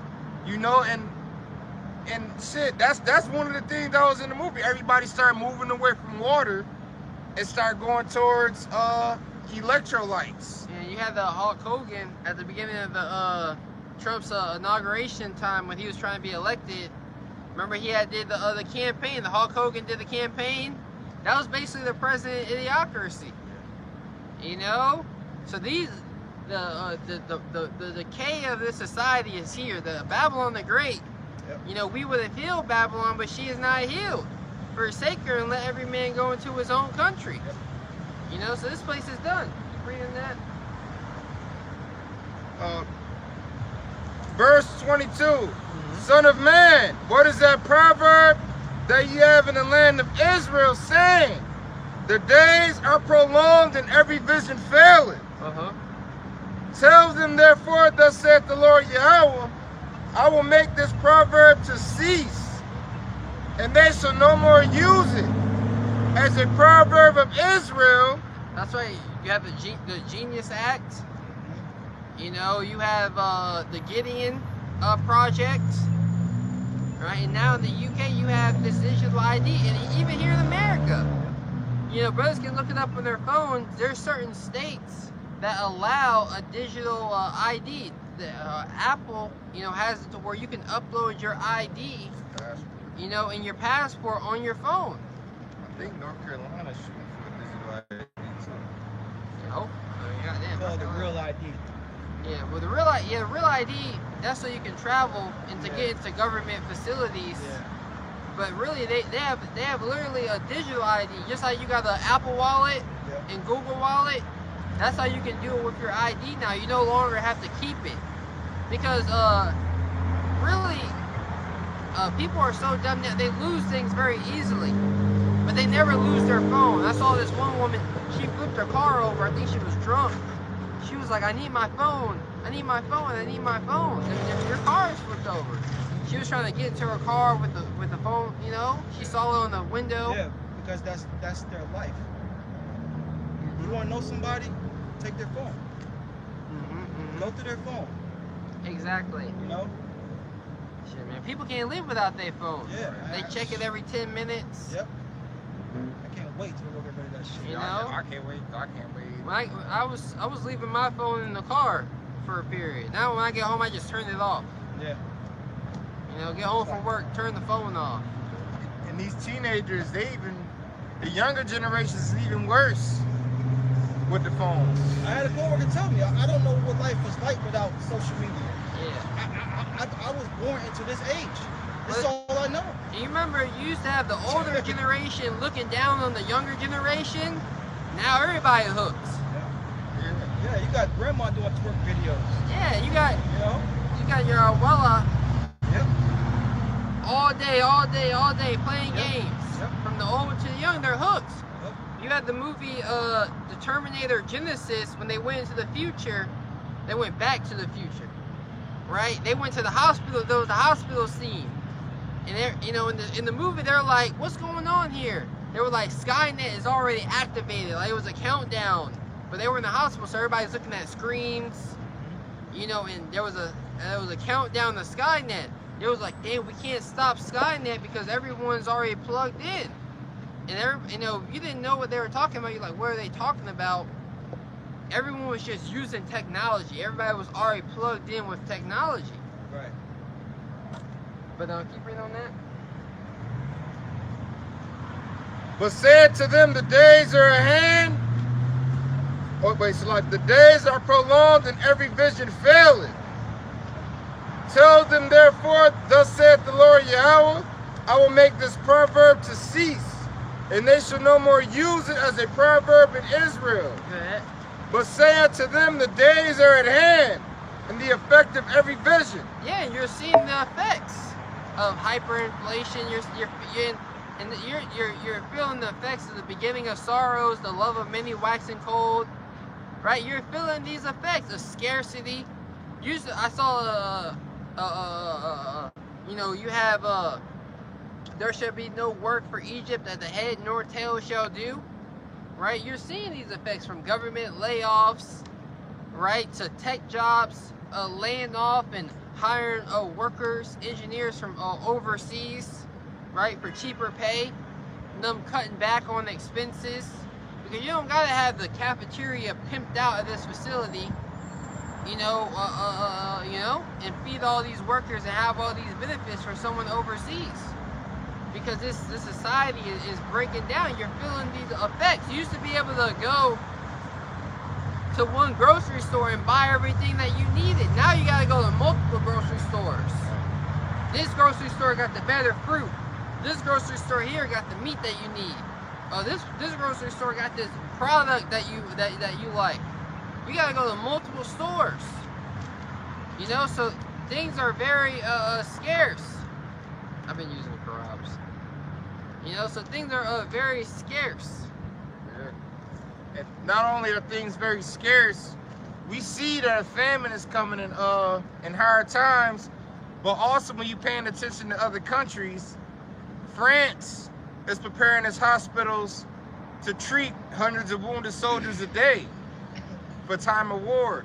Germany is preparing its hospitals to treat at least 1,000 wounded troops a day. France and Europe sending out survival guides to its citizens on how to make a survival kit. So you got the stage is set and the signs are signing. Yep. You know, if you watching and paying attention. Yep. Only the American people don't realize how low their kingdom is. Greater service. Yeah, because you have people who come and visit America, you know, 10 years later, and it's like, wait a minute, this isn't any better. This is actually worse than my city. Why would I come and visit here? People are, tourists that are actually coming to America, it's actually decreasing. Yeah, I've seen that. Yeah, now people want to leave America to go on vacation. People used to like have hot spots. Like Austin, Texas used to be a hot spot. People want to go and visit, but people destroyed those lakes they had over there with pollution, beer cans all in the water. So Americans, like you had the movie The Matrix, are the virus of the planet Earth. The Edomite man is the virus of the planet Earth. He just destroys everything. Yep. You know, the world is his trash can. He just throws trash everywhere. No matter how rich your neighborhood is, you can live in drive through a nice neighborhood. You know, they'll have shit on the sidewalk. You know, trash. They gotta send, they gotta send cleaners to go clean up after those Edomites. They're dirty. Can you read on that, bro? A little bit more. Do you have anything you want to bring out real quick? Verse 24. For there shall be no more any vain vision, nor flattering divination within the house of Israel. Yeah, something flattering. You know, before, you know, you're going to have a rapture come because things are so bad and rapture you up. You know, I was looking for a video. What happened to that guy? That pastor? Exactly. You know? He didn't make a part 2 video. This shit took that guy out of here. They really should have. You know what I'm saying? Should have locked him up in jail. Exactly. But he's in Africa. He's somewhere hiding. You know? In a hut somewhere. It's just like, wait a minute, your pastor, people really thought that was gonna come. And you know why? You know what people learn really from the Bible? Hollywood movies. That's where people get the information about the Bible. They literally, there was a Hollywood movie, I don't remember the name of it, where there was literally a rapture. The goddamn Antichrist came, Right. you know, and there's a commentary, you know, and it's like, I guess one day, like, you wonder why everything is so bad. One day the rapture came, and Right. millions of people left, you know, and now you have the Antichrist rule in the White House, you know, and now we're just down here waiting for the ends, living life, and it's horrible. And people believe stuff like that because they said it was in the Bible, and, you know, people really don't read the scriptures. Yeah, because if they read the scripture says, no man knoweth. The angels don't know. Right. Yahweh Shai don't know. But yet, it was a date. Right. It was a date and time on when the rapture was coming. Because these people are so big on dreams. Right? I got a quick precept. Bring it up. This Ecclesiastes 34:1. The hopes of a man void of understanding are vain and false, and dreams lift up fools. Whoso regardeth dreams is like him that catcheth a shadow and followeth after the wind. Today's my last day. Today's my last day. Man, that clip with that guy said he's never been late to his job in 30 years, 20 years. I sold my truck. And I started laughing when he told the story. When he was telling the story to his boss, I started laughing. And he said, "You know what my boss did to me?" He started laughing at me. I started laughing too. I did start laughing. Right. The story sounds so like, are you serious, dude? Right. Why did you sell your truck? Why didn't you just like leave it out there with the keys in the ignition? Because I had faith. I had faith. Yeah. You know? You had a woman make a clip. I was looking. They didn't really have. I'm surprised they didn't have too many like clips. Like it wasn't trending like a. Because you're a fool if you do that. Yeah. You know what I'm saying?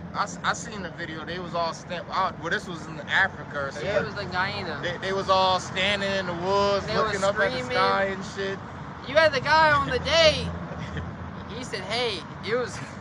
Man, he was like, "You know, it just turned 12:03 in Jerusalem." Right. He's like, "Yeah, man, it just turned 12:03, so it's morning time in Jerusalem. Right. It's about 4 o'clock here, so I'm still hopeful. Yeah. I'm still hopeful."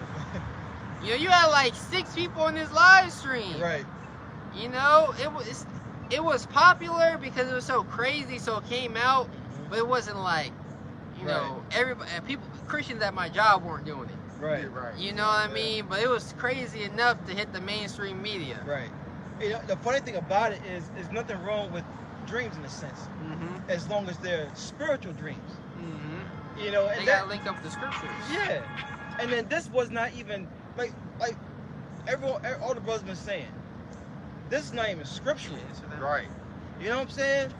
The scriptures say, "No man knoweth the hour," not even Yahweh shot. Yeah. Mhm. Right. You know, so it's like if these are true Christians, true followers of the anointed, you know, the scripture said we ought to obey the Most High rather than man. Mhm. Fuck your dream. What does scripture say? Yeah, read it again. That's a good one. Yeah, this is Ecclesiastes 34:1. It says, "Understanding the hopes of man, void of understanding." He was void of understanding. Yeah, they all were. You know, what's gonna happen on the 25th when you're still here? Right. Joke's on you, man. I'm not gonna be here. Right. I'm not gonna be on social media. And you know, a lot of people are it's kind of cruel to mock them.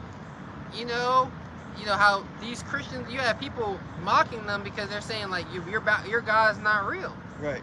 You know, but it's just the truth though. You can still see it's good. I just You know? turned it down. Yeah, no, I know that. You know, it's cruel, but hey, man, yeah, you play dumb games, you get dumb prizes. Right. Stupid game. Stupid prizes. Yeah, it's just like, what are y'all talking about? You're void of understanding, and we're here to give you the understanding, so we really don't feel sorry for you. Right. You know, those mockers and scoffers who don't even believe in the scriptures, they're going to be judged at the end of the day. Because a lot of people don't believe in the Bible. A lot of people are joking about the Bible now. So they just discredit the scriptures even more. That's why the average person don't need to dictate what the scriptures say. You got to leave that to the prophets. Right.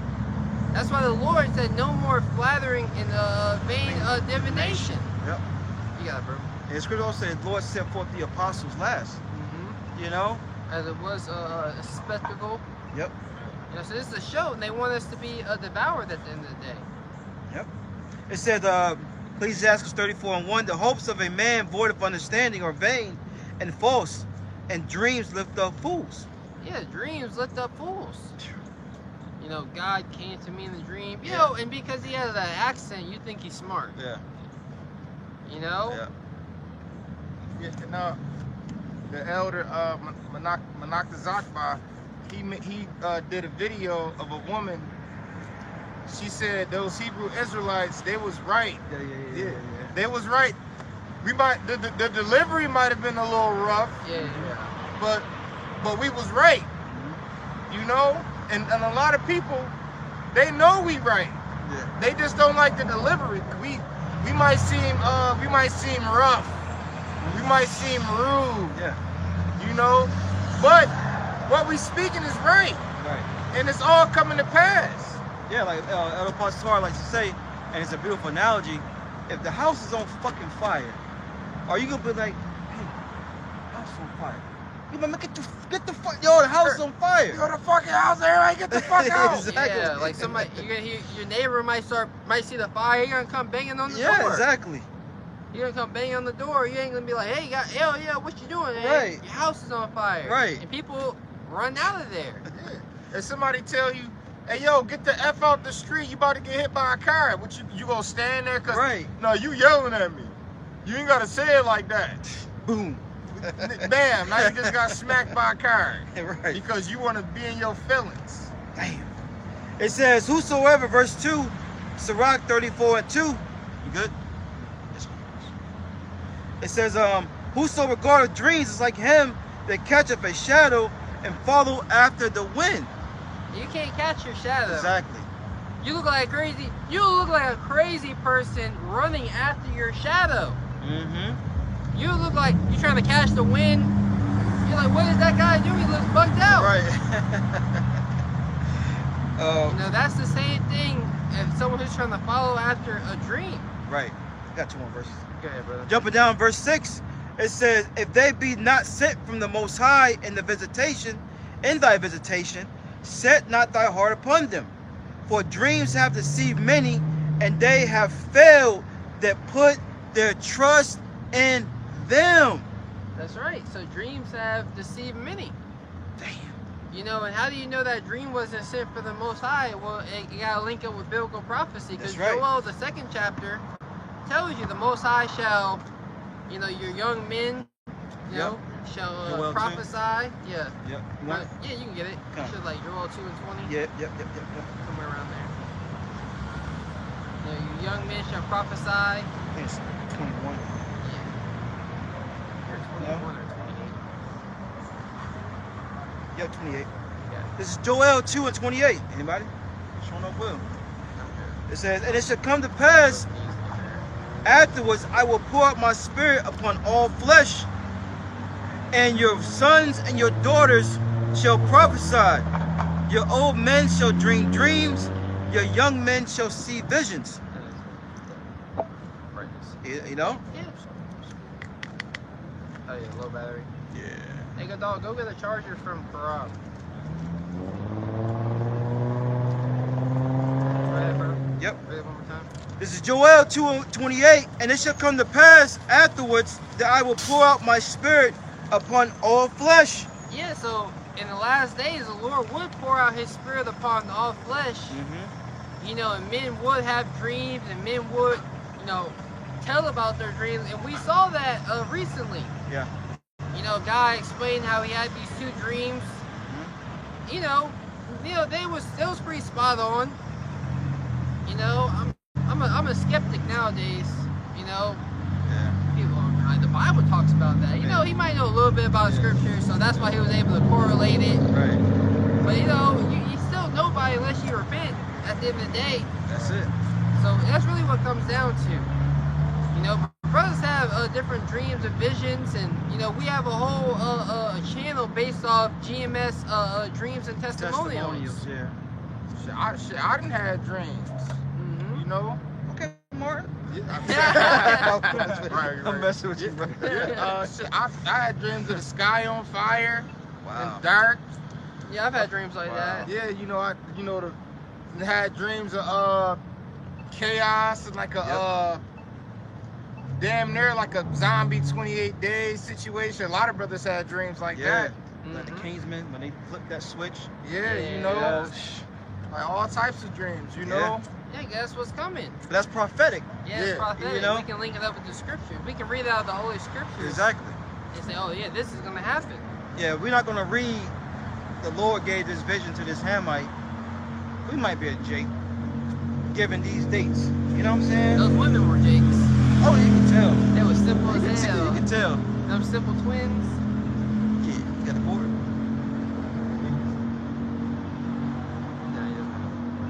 The board's in the truck.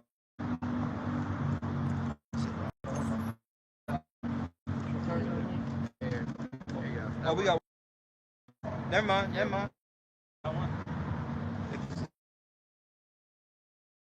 Oh no, you got the new iPhone? Yeah.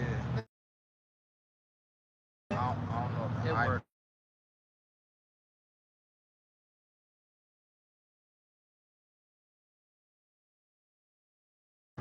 Slovakia. Alright. It says, and then your daughter shall prophesy, your old men shall dream dreams, your young men shall see visions, and also upon the servants and upon the handmaids in those days will I pour out my spirit. Yeah, so so that is prophetic for everyone to for people to have dreams and things like that. Right. But it has to be prophetic. Leave the charger in the case, bro. Yep. This is Acts chapter 2, verse 17. Yep. And this shall come to pass in the last days, saith Yahweh. Mm-hmm. I will pour out of my spirit upon all flesh. Same thing that we just read in Joel. The Lord says he's going to pour out his spirit upon all flesh. It could be a heathen. Yeah. Yeah. It don't have to be a Jake. I did a lesson some years ago on this Edomite looking, older looking Edomite lady.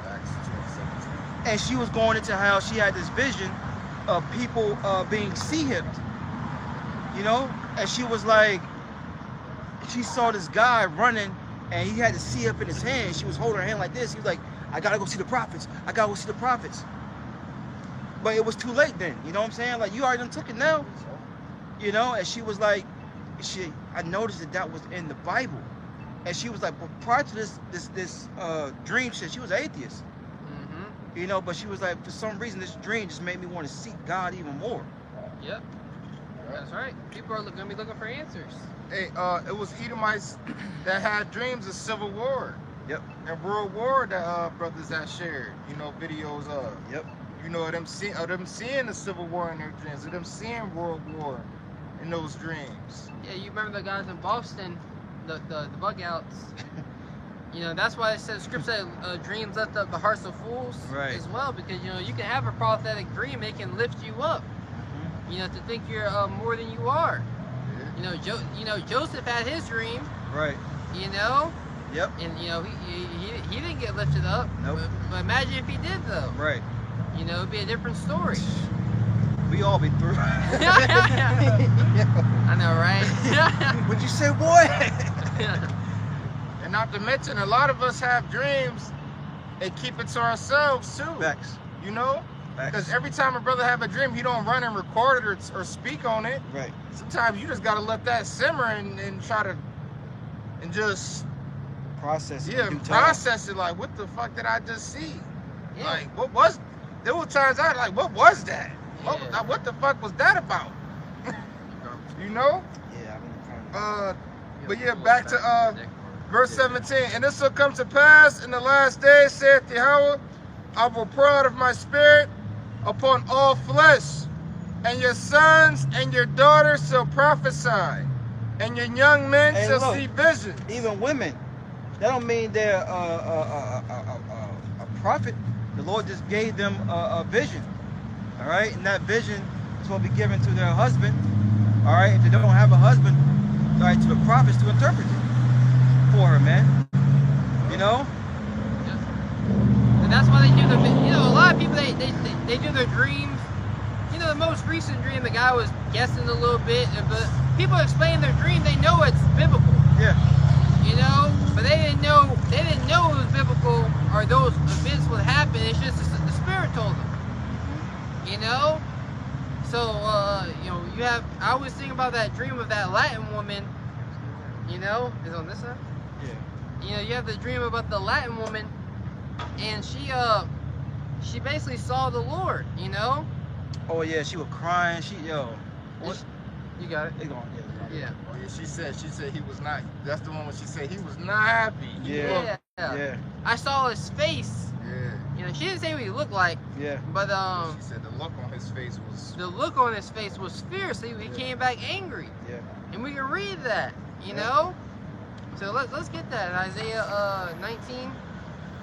I swore it out. Go ahead. Any more of that? Yeah. And your young men shall see visions, and your old men shall dream. Oh, I see. Okay. And on my servants and on my handmaidens I will pour out in those days in my spirit, and they shall prophesy. Yep. And people are prophesying. Yep. You know, people are telling you, like, this is what's coming. This is what I saw in my dream, my vision. Yep. It was bad times. It was evil. It was pestilence. It was a time like none other. And that's what the scriptures tell us. The scriptures don't tell us at this date, this hour, you know, the southern part of Asia is going to get delivered, you know, on this day because of the different time zones and sounding so elegant and smart. And I wonder if he got money for all that stuff, you know, leading up to the event, because recently the clip went viral. Yep. But that was like done months ago, you know, telling you about the date months later. Yep. You know? He definitely more than likely Profited from it in those during that time. Yeah. Where's he at now though? Where's his clip? Right. I was looking for him. Yeah. He vanished. Alright. It's Revelation 1:7. Behold, he cometh with clouds, and every eye shall see him, and they also which pierced him, and all the kindreds of the earth shall wail because of him. Even so among. Yeah, so when Yahushua comes back, he ain't gonna do some secret rapture. No, every eye is gonna see him. Everyone is gonna see Yahushua and the elect getting beamed up. Right. I got definition for wailing. Uh-huh. It says crying with pain, grief, or anger. And why is that? Why are people gonna be crying with grief, pain, and anger? One main reason is why what the prophets have been saying was true. One major reason because what the prophets have been saying, so I had apostles, their elders before them, telling you what the Lord looks like, how he's coming back, you know. It says howling. Makes you think about Isaiah 13. Yeah, so people are gonna be in fear. Yep. You know, everybody's like, everybody was excited. It's gonna be a great day tomorrow. Today's the day. Yep. Woke up all excited. Today's the day.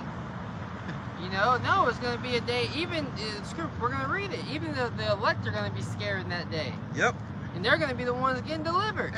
And the scripture said it's gonna be a day of thick darkness and gloominess. Yep. Yep.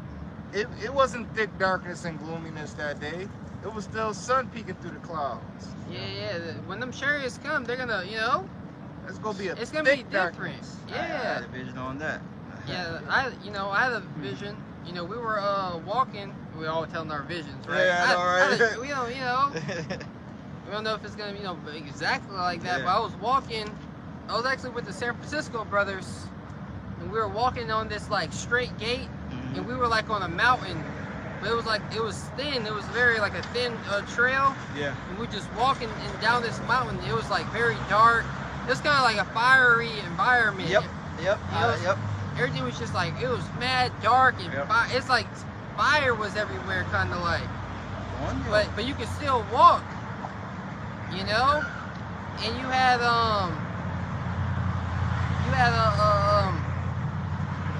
and basically, you know, we knew the Lord was gonna come back. You know, it was just a time when the Lord was about to come back, and we all just was like, the Lord's coming. We saw the chariots coming down, and we just closed our eyes and prayed.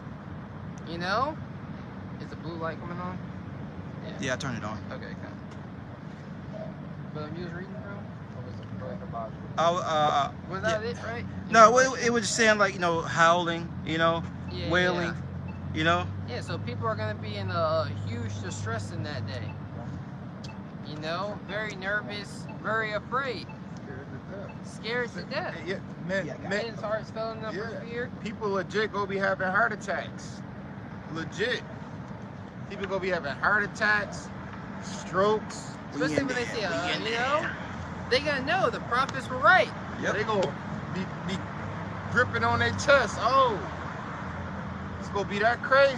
Yep. Yep. You want to wisdom Solomon in the 5th chapter? That's spirit. To the 5th chapter, right? Yeah. It's Revelation chapter 11, verse 12. And they heard a great voice from heaven saying unto them, Come up hither, And they ascended up to heaven in a cloud. Yeah, that cloud being the chariots. You're going to hear that trumpet. You know, the voice of the archangel Michael saying, "Come up hither, that you receive none of her plagues." Yep. Right? So, and they ascended up into heaven in the cloud, and every eye shall see him. Kind. Right? Every eye is going to see the elect getting beamed up. Yep. This isn't going to be some type of secret event. And during that time, there's going to be war going on in the earth. Yeah. World War III. That's what we're reading here in Revelation 11 chapter. Now, quick hit. Go ahead. The Psalms 104:3, who led the beams of his chambers in the waters, who make up the clouds his chariots, who walketh upon the wings of the wind. Yeah, so the clouds are the chariots, the spiritual vehicles of the heavens. Yep. That's what the clouds are. So they got vehicles that are coming, you know, to save and deliver, but also to bring destruction. Right on the same day that they're coming to bring salvation, they're coming to bring destruction. So destruction and salvation fall on the same day. That's why this is the 2025, the hopeful year of our deliverance and judgment and destruction upon Esau, Edom. Right. You know, they go hand in hand. Any more? That was it, right? That was it, yeah. I got a precept. Bring it up. 1 Thessalonians chapter 4, verse 17. Then we which are alive and remain shall be caught up together with them in the clouds to meet the Lord in the air. So shall we ever be with the Lord. Yeah, you got people that believe a rapture is going to come, and then, you know, you're going to come back down to the earth in your new bodies, and, you know, and we're going to be living among them. We're going to be living testimony and say, hey, look, just like the Lord did his 40 days on the earth, you know, he spent with his apostles and showed himself to certain men that they're going to get that second chance of salvation. Right. That's what the Christians believe. No, when New Jerusalem come off those ships, it's going to put the earth into subjection. That's right. You know, because there's going to be a great, and to set the world, you know, up in order again. Yeah. You know, so those who are alive and remain, because you're going to have some men who are martyrs for the truth, who are going to die, and they're gonna come back with the Lord on the ship, so they might get beamed up first, you know. In all types of natural you know, disasters, you know, not natural, basically divine. You're gonna see the power of the Lord in that day. Yep. You know, Divine intervention. divine intervention. That's Because the only way you gonna make it through these times we're getting ready to go through is divine intervention. Yep. It's about to be famines, viruses and diseases, Yeah. civil wars, Egyptian against Egyptian, beasts of the field. The only way you're gonna be able to make it through these times we getting ready to go through is divine intervention. Yep.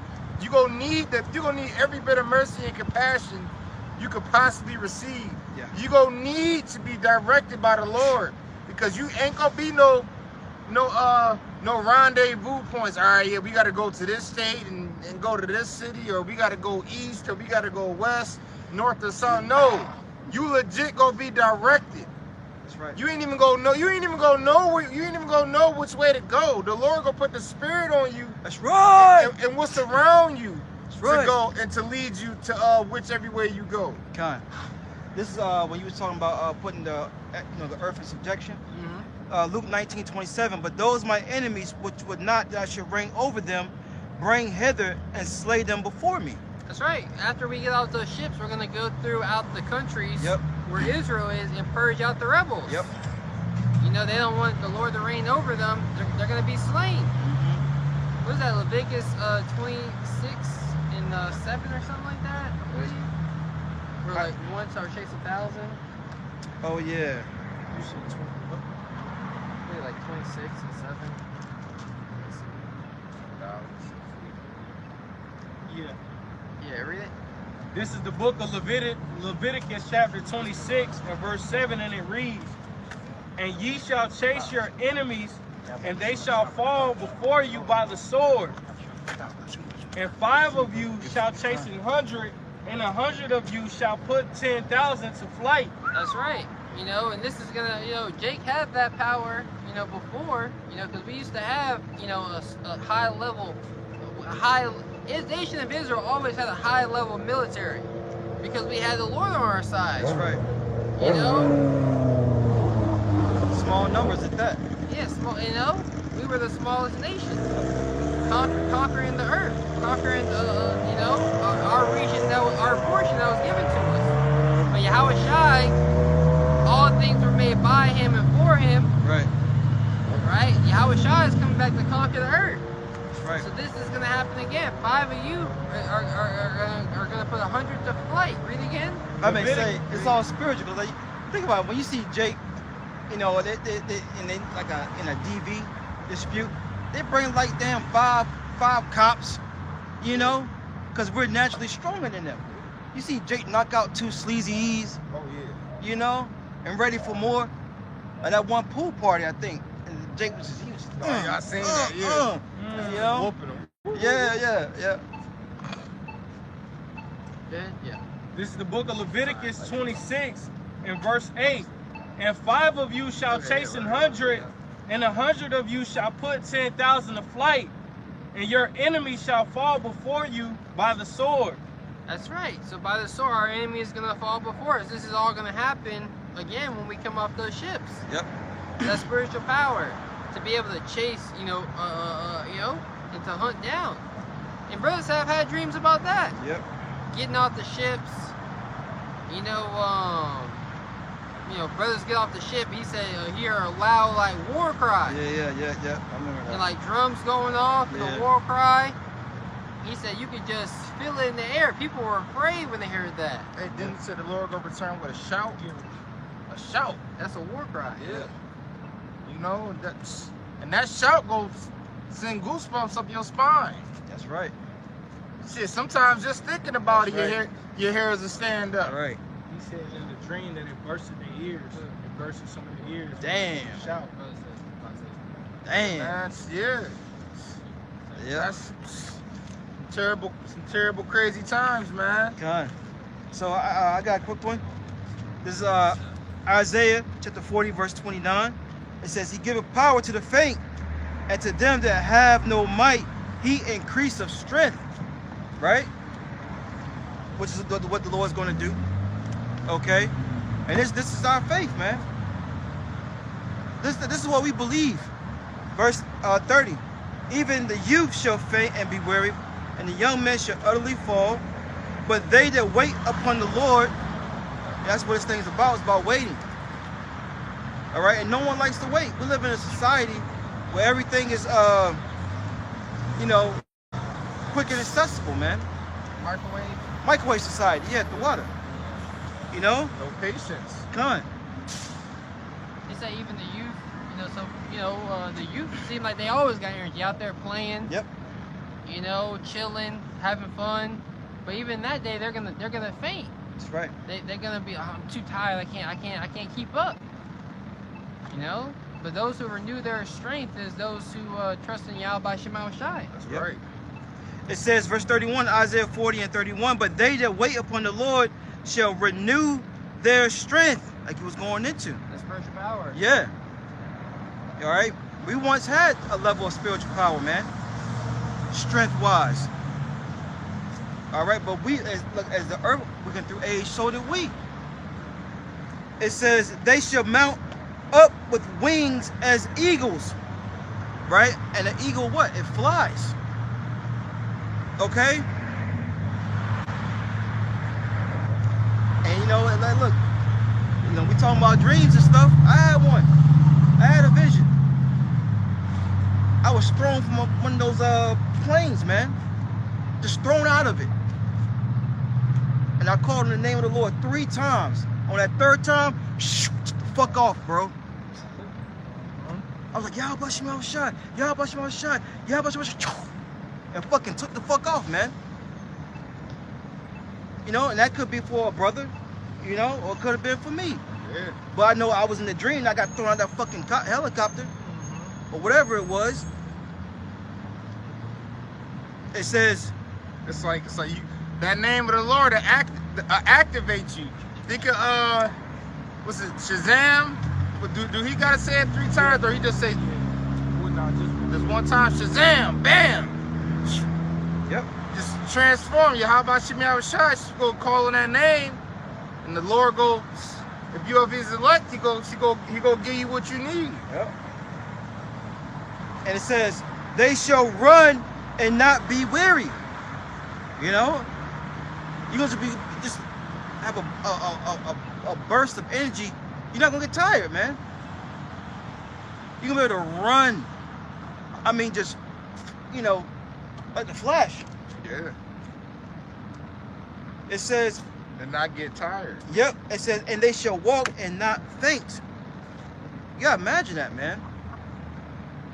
This is what's coming to the elect of Israel, man. Lord won't be some of those men that endure. It's gonna be a beautiful thing, man. I remember one of the brothers in the Gms camp was going to a vision he had. You know, he said he was, I think it was with his family, and you know, they had nowhere else to go but out the window. He said he went out the window, they was walking on air. My phone just chimed in. You know, walking on air, bro.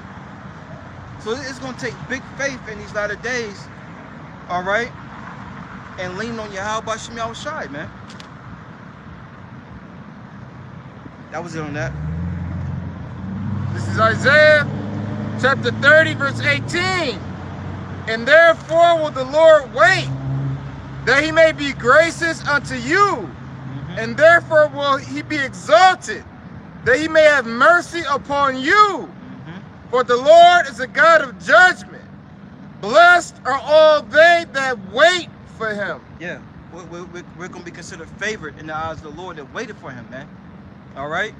And when you're waiting for something, you're really suffering. All right? And especially in these times we're living in, waiting, it's like torture, man. These jobs beating you down. Everyone is fighting against you in this current age, man. Except for the brothers. That's why when we come out here, it's like a sign of relief. You know, you smile. You may be going through something, but it fades away. You know? Because you know, this truth reminds you that none of this shit matter. Don't matter. It's all temporal. You know? We seeking what's eternal. We seeking immortality and eternal life. And this life we live in now in this society, in this world, everything is temporary. It's to your job, the car you got. You know, your sneakers, your clothes, you gonna need new. Like it's all just a bunch of BS. Yep. You know, and it doesn't matter. What matters is the Lord and this knowledge, wisdom, and understanding, you know, and obtaining the knowledge and receiving the gift of faith. Right. Is that on that? No, I got something else. Okay. Luke chapter 21, verse 19. And your patience possess ye your souls. Yeah, and you gotta, in order to wait, you gotta have patience. Hey, yo, just wait. That means have patience, you know? When you wait in the line, you showing you have patience. When you waiting for something to come in the mail or for someone to bring you something, you rehearsing patience. Because you want it right then and there. You want it immediately, you know? Yeah. Shit, we want salvation. Right. We want the kingdom now, today. We want the Lord to come back now, immediately. Yeah, when we first found out the truth. Yes. You know, a month go by, a few months, you're like, oh, all right, you know, I'm ready. Yeah, right. Yeah, shit. You was ready. You first found out you was an Israelite and you was gonna be an inherit the kingdom of heaven. Yeah. You wanted that immediately. Yeah. But we ain't been through nothing. Yeah, but we ain't been through nothing, and we waiting. Yep. I got something. Oh, you got something? Yeah, I got it. I got because it's back on what you were just saying. This is Ecclesiastes 2:14. It says, "Woe unto you that have lost patience, and what will ye do when the Lord shall visit you?" Got tired of suffering, got tired of waiting. You know, well, I still got this career I can go work out. You know, I can get power that way. You know, I can get salvation that way. I got a bag waiting for me that way, that direction. You know? Comfort, yeah. But it says, Sirach 2:14, woe means destruction unto you that have lost patience. You gave up, you got tired. You didn't really believe what the Lord was saying, man. This was a hangout spot, you know? To hang out with some true men. Ones that ain't trying to fuck your bitch. They ain't trying to take your money. Get over on you, but some of these camps do. You know, it's been coming out. All right? But it says, and what will ye do when the Lord shall visit you? Because the Lord is going to visit each and every one of us, man. You know? And your works, what was your works? Did you cast the works of the Lord behind you? Or did you go and flip that money? What you got for me? You know? All right, what did you, all right, here I am. All right, what you do with the time I gave to you? Right. I gave you some time, you know? What you got for me? Right. What you do? So show me what you did. You know? Yeah. Show me what you got. Right. You know, I gave you this, you know, shit, you know?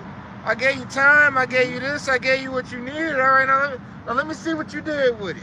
Hey, what's that movie, Life? I don't know if y'all seen Life with Martin and Eddie Murphy. Yeah, I've seen it, yeah. In the beginning, when the drug dealer dude was like, you know, where's my money at? You know? He's like, give me more time, Spank, give me more time. And then he took Martin and he dumped him in the water. He's like, come on, man, don't do it like Don't do him like that. Yeah. He's like, I need my money, Ray. You know? But yeah, the time's gonna run out for 2/3 of our people. The ones that turned their back on the Lord, the ones that got tired of suffering. That's why Apostle Hart said, get used to suffering. You got to enjoy it. And that's a hard pill to fucking swallow, man. But you got to swallow it or get the fuck on. You know?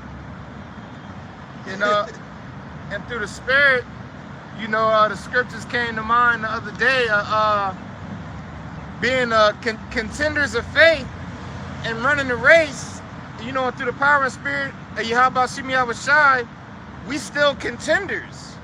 You know, we still running, we still in the race. And you know, getting woe unto those that have lost patience. So for what shall your end be when the Lord shall visit you?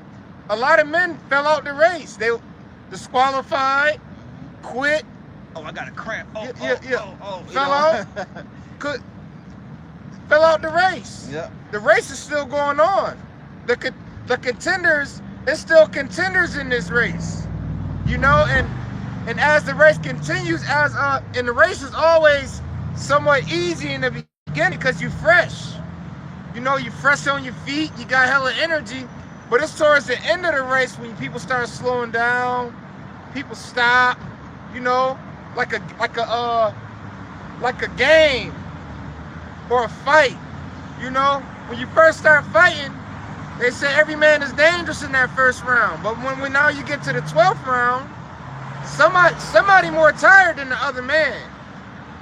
In the game, you're fresh when the kickoff go, but shit, halftime, third, fourth quarters, shit, some men might be tired, wore out. You know, a marathon. In the beginning, I got this, but shit, now you can get to the middle or towards the end of the marathon, now you wore out, and people falling out, people can't continue. Yeah. I made me think about sports when you use it's a saying called it's gut check time, and it refers to a moment where athletes' true character, courage, or determination is tested and revealed often in a challenging situation or an ordeal that pushes them to their limits. And that's what's happening to us in these latter days, man. But you can't fall away. Bringing the dog out of us. Yeah. Gonna bring the dog out you. Go ahead, you dig deep. That's right. How bad do you really want it? What are you willing to sacrifice? You know? And through the power and Spirit of Heavenly Father and His Son, we still contending and we still running the race and contending for the faith that was delivered unto the saints. You know? And you gotta have patience. You got to have patience. You have to have faith. You have to have hope, and you have to be willing to suffer. That's right. And get comfortable suffering. You got something, Mike? I hope we didn't get too far from it. No, I still see. Come on. There's I'll read a couple. Yeah, It's, Job chapter 11 and verse 18. It says, "And thou shalt be secure, because there is hope." It says, "Yea, thou shalt dig about thee, and thou shalt take thy rest in safety." So thou shalt be secure, going to safety, right? Going to the elect, the righteous. They shall be secure because it's hope in what? Hope in everlasting, hope in Yahweh Shai, man. Because everybody else's hope is getting ready to go down the toilet. You might have stuff that you're hoping in, you got something to look forward to down the line, but eventually you're gonna run out of luck, so to say, man. Yeah. Especially when the crunches NWO hits, and you're on the line of taking the chip or not. A lot of people don't take the chip because why? Because they're still hoping in the vain vision, Yeah. bullshit of the world. Can I bring this for you real quick? This Wisdom of Solomon 3:11. For whoso despises wisdom and nurture, he is miserable, and their hope is vain. It says their labors unfruitful and their works unprofitable. Just backing up what you were saying. Exactly. It's all vanity. It's Yeah. not the Lord, It says with 1 John 2, I know, all right. I'm looking at that too. about Get on in here. the lust of the flesh, the pride of life, all that stuff's of the world. Yep. The only thing that's going to abide is those that do the will of Yahweh Shai. Come on. But I'll go back to that Job, Yep. Job 11. Job 11 and verse 19. I'll read it again. Yeah. Job 11 verse 18. "And thou shalt be secure, because there is hope. Yea, thou shalt dig about thee," going to that stability. Right. But How do we know it? The Lord told us this hope, man. Yahweh Shai told us. He's praying for us, man. He overcame the world. Slap you, brother. No, it's true, because what we hoping with prophecies, things that are still on the line. Facts. Man. Facts. We got stuff to look forward to. All the stuff Facts. stopping about the rapture shit. That's just over and done with. That's gonna have people turn atheists, man. Because the stuff like that is stumbling blocks. Shall the Lord find faithful in the earth? Exactly. The Lord ain't coming like some cotton candy bullshit like they was talking about. The Lord is gonna be a terrible day. But that's what it's going to say. Blessed he that read it. God. Right? And it says, "Thou shalt dig about thee," Job 11 and 18, "and thou shalt take thy rest in safety." So going to, your mind is stable. We're not going to have rest as far as we're going to be chilling, lazy boy style Right. in the phantom. We're going to be secure and safe because why? Because the name of Yahweh Shai, man. We have hope. When you go to sleep and you have hope, you sleep good, man. Yep. When you hopeless, you up all night, you worried about what's going to happen, you're unstable. And that's the people now, man. That's what they're fiending for, some football. They're fiending for, Friday night in the town, man. Right. Get some drinks, but that's Isaiah 24, the murk is gone. It's gone. The same drink you got, 10 years ago, 5 years ago, is now $20, man. Yeah. You get a double shot, you spending $20, man. $10 a shot. I saw something where people were saying they're trying to renew the club life, because the club life is dead. Yeah. They're saying, well, let's do it in the daytime more and have more day parties and things like that, to try to bring that scene back to life. But it's all dead, man. So, people scared as hell. Everybody got blickies. Yep. Club getting shot up. Who want to get shot up in the club, man? Oh, on the news this morning, some hookah lounge got shot up. I seen that. Yeah, Brother, 4 people got shot. You just trying to blow a hookah, you getting shot up. Yeah, like, What you good. supposed to be doing? That shit is- Good, exactly. Yeah. And you go to the club, shit. People can't even afford to drink and have a good time.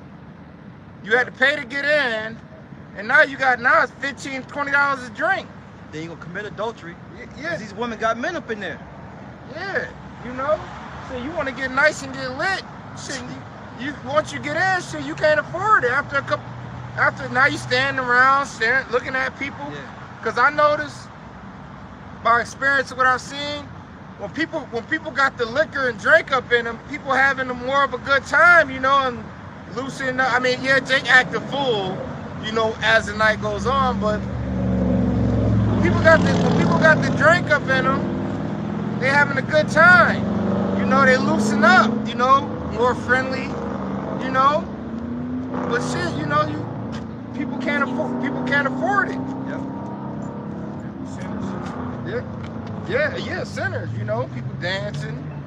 The dude who committed adultery with the woman who had a wife. Yup. Sinners. That's the movie Sinners. The dude who was playing the Oh guitar. yeah.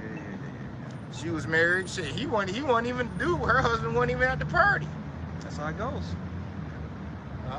Quick one, I'll go back to that, Job. Yeah. Proverbs 14, verse 13. Proverbs 14, verse 13. It says, even in laughter, the heart is sorrowful. And the end of that mirth is heaviness. So that's how people, they get on that drink and they can't loosen up, man. They're still worried about shit. Yeah, because look, they're facing eviction. Exactly. They don't know they're not have a job next week. Look, Trump just said he's cutting Section 8, food stamps, all these things, man. People don't know where they're going to lay their head at. Exactly. That's the sign of the times, man. Perilous times. It's so you wake the hell up, man. But people, again, they're so addicted to the things of this world, they can't open their eyes, man. Ultimately, the Lord just blinded them, man. Yeah, addiction is heavy. It is. Yeah. Everyone's addicted to something, man. Everyone is addicted. We have to be addicted to this truth. Yeah, to this truth. These people are addicted to video games. Nothing wrong playing the game, but it's a balance with it. Jake don't know how to balance nothing. Video games, porn. Yeah, corn. You know what I'm saying? You got social media, weed, shit, man. Get women. Smooth things. Smooth things. You got it, bro. I'm sorry. So Job 11, go back to Job 11, verse 19. It says, also thou shalt lie down, and none shall make thee afraid. Yea, many shall make suit unto thee. So going to the changing the tables, man, making suit, meaning asking for counsel. Which here it is the counsel of Yahweh Shai will tell you what's happening, what's gonna happen, how it's gonna play out, who's gonna win, who's gonna lose, But it's the poor man's words, man. Nobody wants to hear what we gotta say right now. Right. Until, a little, event happens, around the world and people start, oh shit, maybe the prophets are right, man. And that happens in waves, man. You see it, especially over there when shit was hot over there in the Middle East with the Israel people. People was looking hella spooked, man. Yep. And they want to pretend, act like we wasn't talking about it, but they're gonna try to bump shoulder with you. That's what makes suit means. You're gonna ask counsel. What should I do? Yep. And may the Lord have mercy on them, man. Because as the Lord even said with Thomas, he had to see to believe, man. Yep. So you can't shun somebody away because where was you at, nigga? You don't know. Yep. Thomas was an apostle. The Lord have mercy. He said, I ain't gonna believe until I touch his swords, until I see personally. I want to see. And then I was trying to pull up on his shoulder, man. Yep. And he said, blessed are you because you've seen and you believe, but blessed are those who have not seen and believe. That was a heavy cut right there, man. That's heavy, bro. But I'll read again. Job 11, verse 19. It says, also thou shalt lie down, and none shall make thee afraid. Meaning, wisdom and knowledge be the spirit of our time, man. Yep. Just not a prosperity precept. In the kingdom, we can use this as prosperity. We're laboring to enter into that rest. That's right. So none shall make us afraid. We say we don't have the spirit of fear. That's how the people are controlling this world now, is fear. I'm scared. I'm scared I can't make this. I can't get by on this, because ultimately everybody fears dying, man. But the elect don't fear dying because we know there's a reward for the righteous man in Yahweh Shai, guys, man. Can I bring it real quick since you said that? Yes, sir. This is Sirach 1:8. There was one wise and greatly to be feared, the Lord sitting upon his throne. Why we don't fear this devil, man? The Lord told us who to fear. That's him. And why do we fear the Lord? Psalm 68. The issue of life and death belongeth to the Lord. Now, yes, he can use this devil or any spirit created vengeance sends back to the spirit world, but we fear him. We reverence him, man. That's it. Yeah, and we know how you gonna go is all about how the Lord wants you to go, which is why you better get on his right side. Shit. Which is why you better seek mercy and compassion, because it could get bad. It could get ugly. Will. Yep. And the scary part is, like it says in Tobit, who can tell if he'll accept you or not, man? You can do everything so far right, man. The Lord is not unrighteous to get your work and labor love, but he can cause a man to stumble at the end of the yard line, 1 yard line, drop the ball, Deshaun Jackson style. I know. And not make it, man. That's why that is therefore fear. That's Hebrews, man. We can only do what we can do, man. Like the saying goes, control what you can, But I mean, at the end of the day, we're at the mercy of Yahweh Shai, and that's the whole point of us making this. Hey, seek him while you may be found, man. You have the knowledge, you have the wisdom, you have the light. Hey, follow it, man. Right. Abide, in that light, as Yahweh Shai said, Walk while you had the light. Now that you be children of the light, man. You know, these what darkness come upon you, man. You don't want to die twice. You know? Right. You're already dead. You're gonna come back alive. That's a miracle. Damn, dude. Right. Risen from the dead, and nigga died. That's a terrible story, man. How you didn't get it right the second time? Imagine. But that's Jake, man. Jake get shot 27 times. If he got brought back on the earth, what he's gonna do? He's gonna be right back on the block. Yeah. I'm gonna do it a little different. Yeah, I'm gonna move a little. He might have 2 weeks in him. Then they gonna nudge him. Shit, you know that work. You know what I'm saying? Right. Oh, he gonna. That's Jake, man. Shoot. Dog will return back to his vomit, man. You know. Yeah, Jake tell the brother, seen Jake be out here teaching with us. Yeah, y'all brothers wasting y'all time. You know? But he got a new covenant demon on him. Right? Well, we wasting our time. You done died again. You know? The dead man walking. Dead man walking, man. It's funny real fast. One of the brothers, he's still with us, but he can't with BA now.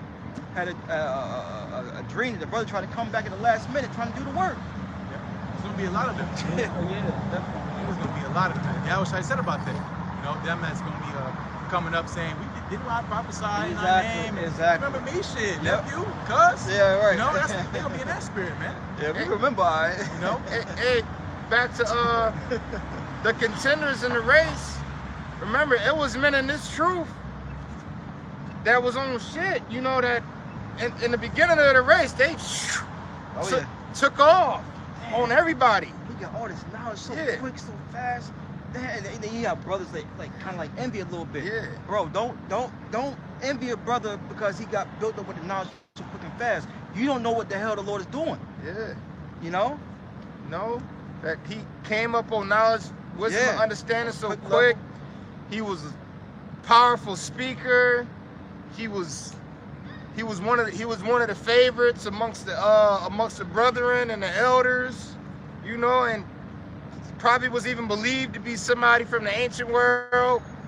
But as time went on, now look, some of the men is gone, or some of the men bugged out, and you be disappointed, like, damn, what happened?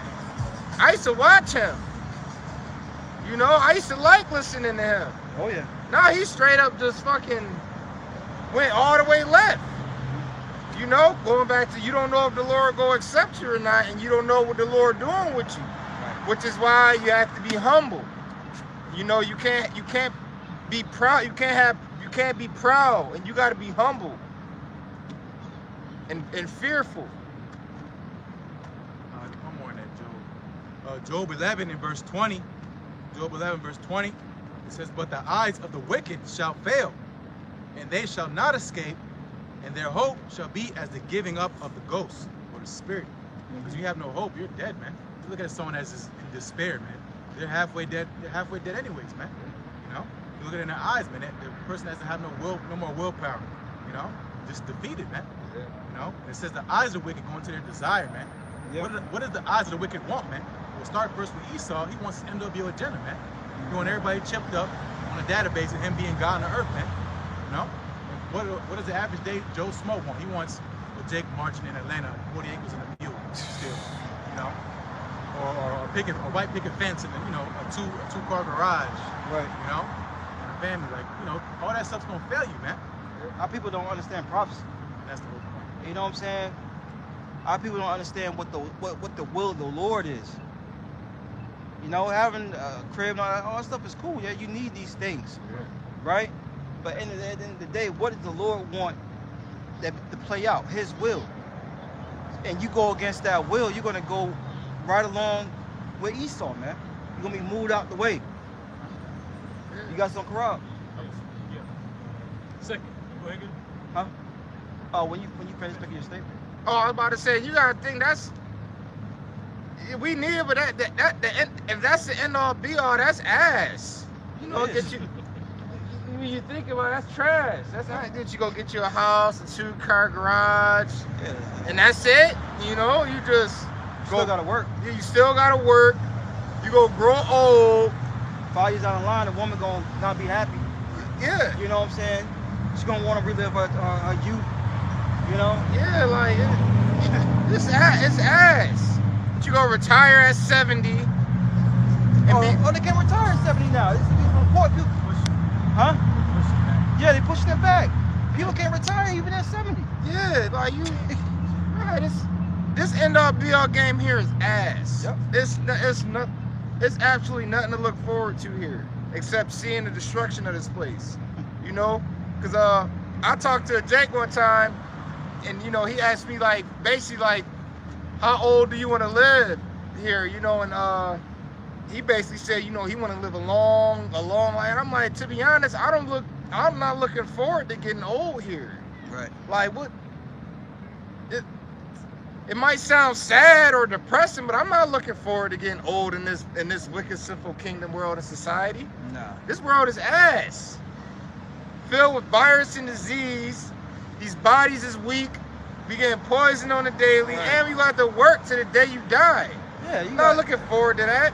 you got fools causing erectile dysfunction in men and young men. Yeah, You know what I'm saying? young men. Women being filled with testosterone, men being filled with estrogen. That's why I stopped drinking beer, man. I used to like drinking beer, but they fill it with fucking estrogen, man. That's why you get man boobs. It's crazy, man. Fuck this place, man. You got it, Karab. You got something? All right. Go ahead, Karab. This is 2 Timothy 3:1. This know also that in the last days perilous times shall come. And that's literal. Yep. That's not you know, hyperbolic. You know, it's abstract. You know, it don't really mean that. You know, no, that's straight to the point. Perilous times gonna come, man. And what is the last days, man? The last days is pretty much the season of the ending of this evil, wicked, sinful world, man. You know, started first again when Yahweh Shah was on the scene. That was the beginning of the last days. Now we're in the last days of the last days, man. Yep. You know, we're at the end point. You know, the highest peak. You know, of the movie, man, the climax, right? And again, that's as a result. You know, and that's why you have people bugging out, losing their goddamn mind, right? When you have the elect ultimately stand up for great boldness, man. You know, what? And notice how he didn't give a date, okay? For you weirdos. Go ahead. 2 Timothy 3:2. Read it a little louder when you read it. This is 2 Timothy 3:2. For men shall be lovers of their own selves, covetous, boasters, proud. I would have made the wheels a little bit bigger. You can see he bouncing. Yeah. This is 2 Timothy 3:2. For men shall be lovers of their own selves. Yep. That's a really important point to hit. Lovers of themselves. Everybody's all about themselves, man. A very selfish and self-centered society, man. No more love to your neighbor, you know, your own family. Well, read up articles about your own daughter getting starved to death, shot, killed, you know. That's supposed to be the most precious thing on the earth, man, is your own daughter. Yep. You know, especially to a woman, right? But it talks about, especially our women in Job, they like to know to an ostrich. Yep. You know, they'll step on the damn eggs and they think twice about it. They so goddamn stupid. You know? Yep. Or they put their head in the ground, right? They don't know how to do nothing. Go ahead. Covetous, boasters, proud, blasphemers, Yep. disobedient to parents, Yep. unthankful, unholy. Yep. And that goes into moral decay, man. Society collapsing from the inside out, and that's what's happening. And that's the average Joe Smo. They fall into that category, one way or another, man. You know, they could be 2 years old, 3 years old, a bunch of damn demons, straight up liars, right? Hiding all the snacks, right? that's you know, grown up kids, man. Did y'all see the one where the kid chewed his chicken patty into a gun, in the shape of a gun? Yeah, he chewed his chicken patty into a shape of a gun. That's Damn. Yeah, and his mom was like, "Boy, what you doing?" But he learned that from somewhere. Yeah, exactly. Huh? Yeah, it was Jake. Yeah. Jake, you gotta get chicken nuggets. Want to make a gun? You gotta do a lab test for the chicken. Crazy. It's sad though. That is sad. You know, but again, that's the world we live in, man. This is the world that, you know, Ezra said, woe is me, who shall deliver me in those days? Prophets had visions and seen the shit that we're dealing with right now, and they had trouble, man. Yeah. You know, couldn't sleep. Sick as hell, vomiting, throwing up. Ezra. I'm gonna be back in this. Wasn't somebody plucking out the beards of the hair of their beards? That was one of the prophets was plucking out the I hair can't of his remember. beard. We can find it. That's in Apocrypha. Yeah. Yeah, man. Shit, some of them. You gotta think, man. They in the ancient world. and things was more had more morale and integrity in those days. So when they seen this madness, they was like, man, what the? They probably was like, what the fuck was that? Yeah. What was that about? It was Ezra. Ezra? Yeah, Ezra. Yeah. Plus, yeah, I mean, shit, you could read it. This is the book of Ezra, chapter 9 and verse 3, and it reads, "And when I heard this thing, I rent my garment and my mantle, and plucked off the hair of my head and of my beard, and sat down astonished." The mantle. Yeah, cake. Like a Superman cake mantle. Yeah, it's meant. Yeah. He said, I mean, he sat down and stunned. Yeah. Yeah, so shit, he ripped his clothes. Ah, shit. Fucking pulling his hair out, his beard and his hairs. Sat down. Probably looking, said he sat down and stunned, so somebody was looking at it, like, yo, what the fuck is going on? What happened? Just like us now. Yeah, you They know? see us and say, what the fuck going on with them guys, man? Now, we was out here ripping our garments off and ripping the hairs out of our beard and hair. They'd be like, Yeah. But this is a sign of mourning, though. yeah, you yeah, know? it is a sign of war. Now, I get what you're saying. yeah. If I was to see a man rip his garment and start pulling his hair out his beard and his hair, I'd be like, yo, what is going on? Like, what happened? Right. Like, what is wrong with him?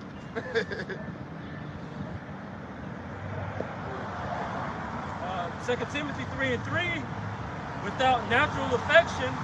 Without natural affection, so, you know, going into again, your family. You know how many family beefs you got? You know, with aunties you don't like, you know, the niece, and vice versa. And that's what Yahweh Shai said about the division. You're going to have the father against the son, the mother against the daughter. Right. You know? Because the love of many is waxing cold. If there's no unity in the household, what makes you think the neighborhood's going to be unity? Or the city going to be in unity? Yeah.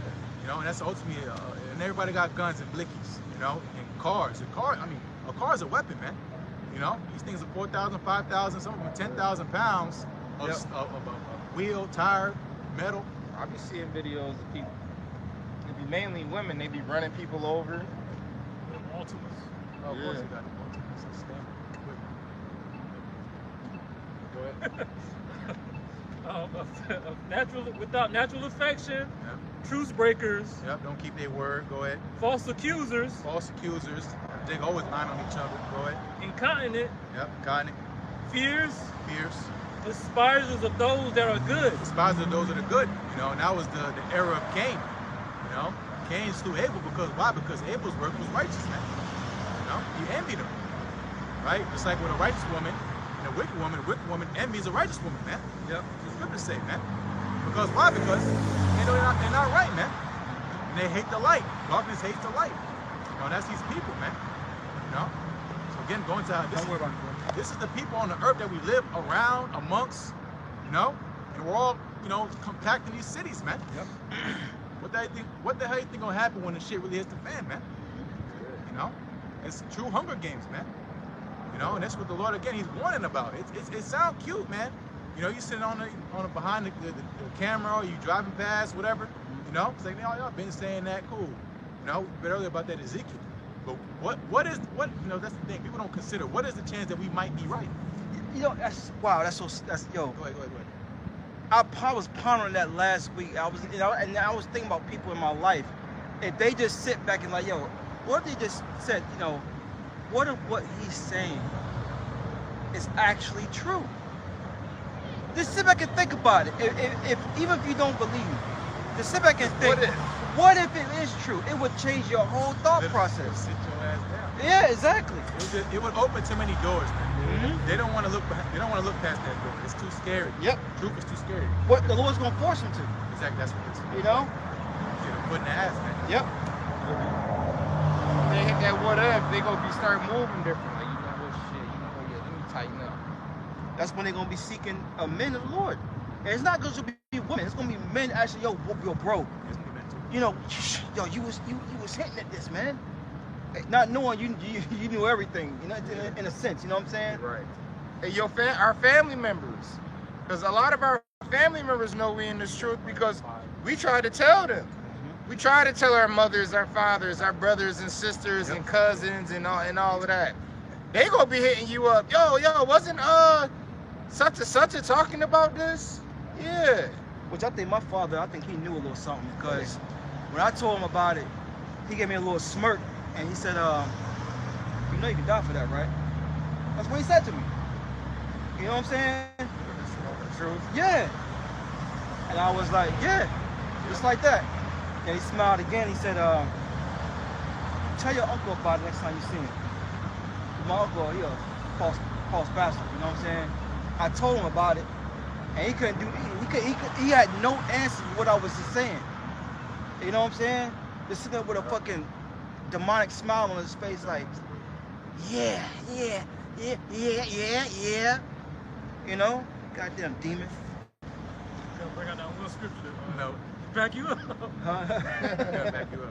Hey, go ahead. No, I was just saying, you couldn't back you up because Yeah, he couldn't back. Yeah, exactly. Yeah, just had that oil, that snake oil coming out of it. He said snake oil. See them bats, they be sweating that snake oil. Yeah. Snake oil. Grabbing that little, tapping their head. Oh man. Go ahead. 2 Timothy Surviving the 3. black church. That should be a video right there. Right. Surviving the black Christian church. We should do videos on TikTok about that shit. Cause they do it against us, That's what I'm man. saying. Yo, That's man. what I'm saying. Surviving the nigga church. That shit was horrific. That was horrific. Go ahead. 2 Timothy 3 and 4.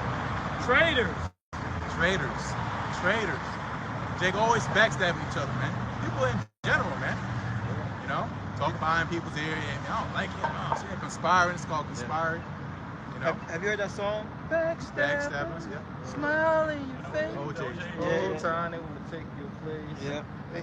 They like supposed to be your man's or your brother or your favorite cousin, but he's laying with your lady. Damn. You know, like that shit happens too often. But like Hawaii like to say, prophecy gonna fix everything. Oh yeah. Yep. But that's the whole thing. This is a formula for disaster. Yep. The average person, again, they fall into these categories, man. At one point in time, we did, man. That's what we speak on it. Yep. You know? We had to be a part of this word at some point to be able to teach it and go through it and break it down. Yeah, discern. Yeah. Yep.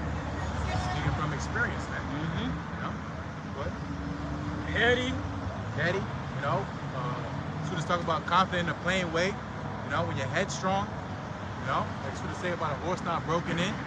You know? Being willful. You can't tell Jake nothing, man. Right. Without a nigga saying, I already know, I know. Or, you know, or I been knew that. Yep. You know? You can't tell Jake nothing, man. You know? And that's again, Hosea. People are destroyed for lack of knowledge, man. They rejected knowledge. Jake want all the knowledge of the world, man, but to serve Yahweh Basham Shai, that's foolishness. That's old school, man. The Bible's played out. It's the words of the Lord, that's out of date, man. You gotta get right with the times. You know, you gotta go to school, you gotta do this, you gotta do A, B, C. Nah, man. You know? Because the words of the Lord is the only thing that's speaking now, man. That's right. You know? But again, being heady, pride, that's really going to pride too, man. You know? Because of pride, the city shall be troubled. That's what scriptures say, man. What? High-minded. Yeah. Lovers of pleasures more than lovers of Yahweh by Shimmy Yeah. Lovers of pleasure. And that's the core of a first world country. Pleasure. Yep. It's all about pleasure, man. What makes you feel good? You know, you don't eat because you need to live and survive and, you know, be a functional human in society. No, you eat because, you know, what they call food porn. You know? What the hell's food porn with a P? Yep. You know? Taking pictures and lusting after it. You know, the shit. Mukbangs and shit. Yeah, all that with them. ASMRs. Yeah, the sound shit. I don't want to hear you crunching on some motherfucking peanut butter. But there's a lane for that, man. You know, millions of hits because it's all about pleasure. You know, feeling good more than serving Yahweh Basham Shai, man. It goes back to Mr. Crawley. Do as, Yeah. you know, do as our thou will. Yep. Feeling the lust of the flesh. Yep. It's real base and low, man. And demonic. Beast. It's beast-like. It's beast-like, man. Obey your thirst. Do what you feel. Just do it. Just do it. Yeah. It's right tonight. It's right. Exactly. You know, and that's what's advertised to you because that's how you can be controlled, man. These dopamine hits, the feel good. It's not about duty. It's not about purpose. It's about what I want, what I feel, what I want to do. You know. And who's leading the pack of that? Who's leading the league? Right. That's wrong, but yeah. You know, who leads the league in that? You women, man. You know, especially the black woman. You know. And on a lot of them mukbang videos, it be women. And it be Israelite women. slobbing and Walking out with bags. bags. In the mall and shit. Shellfish and shit. Shellfish, greasy. Butter and shit dripping down their nails and wrists and chin. Yep. There's a saying, or it's a quote. His name is Will Durant. He said, "A nation is born stoic and dies Epicurean." Man. Damn. You know, because Damn. the origin of a country, you know, it's grit. Yep. You know, men. You know, real men. You know, which this devil did was wicked. You know, but nonetheless, you know, it was you know, real manly principles growing up. You know, in the old time, man. You know, then eventually what? Because decadent, you get complacent. There's success. You know, you fall back. While you're falling back, these nations are being built up, man. Yep. And the next new one comes in, man. The next power comes. You know? You got something, bro? Yeah. It's 1 John 2:15. Love not the world, neither the things that are in the world.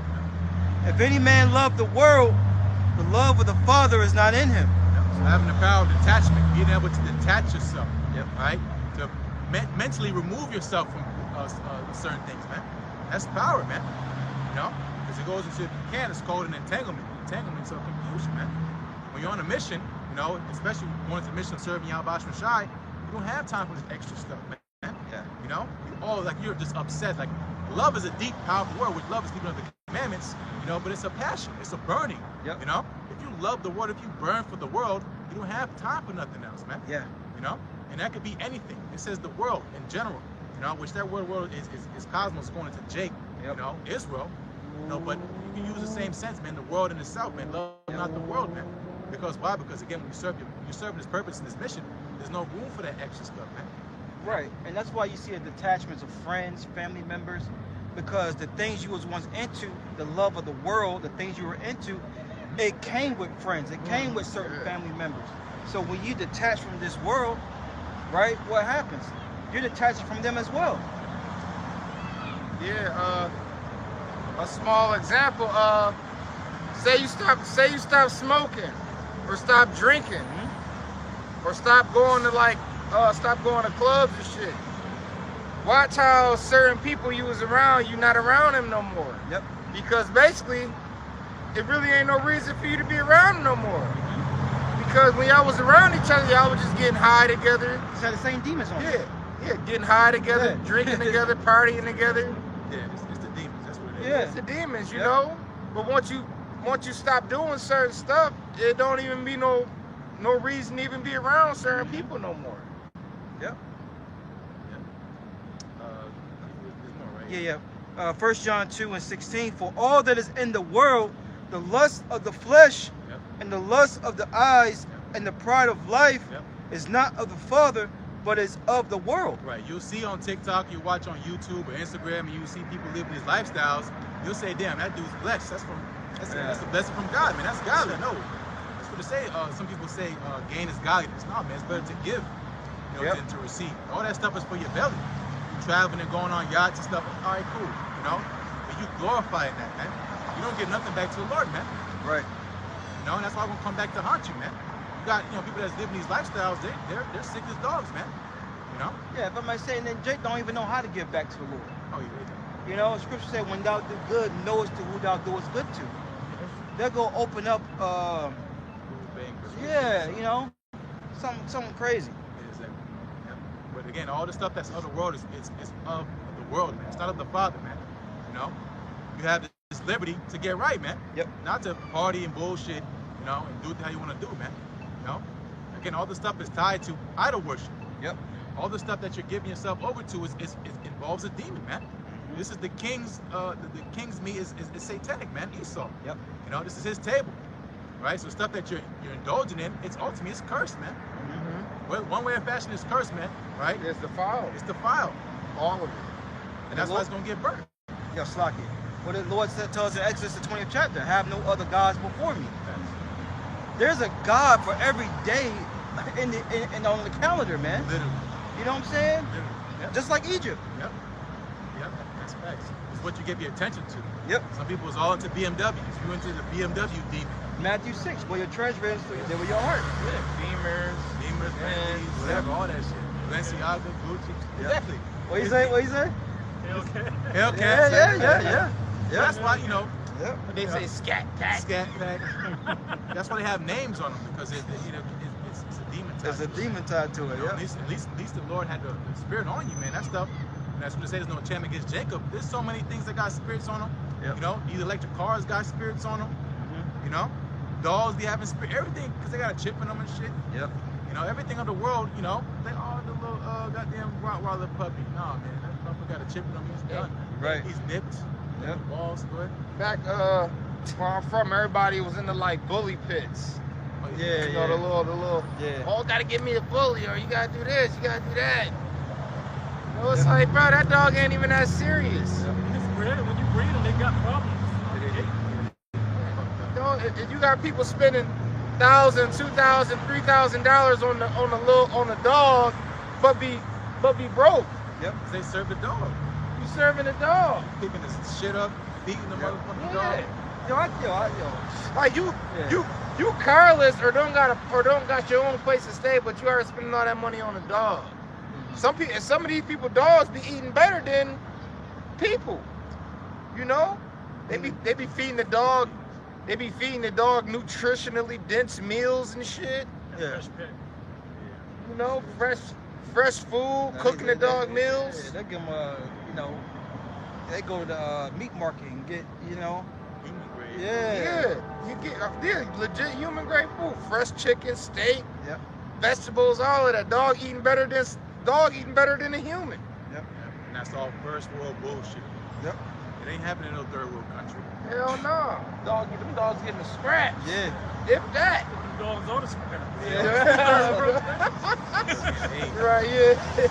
Yeah, them dogs is a scratch. Them dogs strung up on the line, getting barbecued. That's funny. You ever watch a video of like people just going through like these different like DR or Thailand? You see like a little dog go across the screen.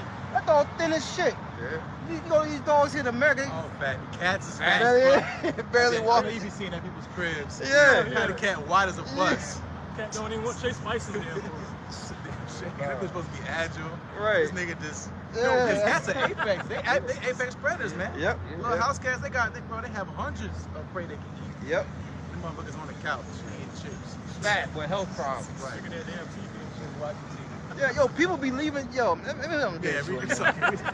It's First John.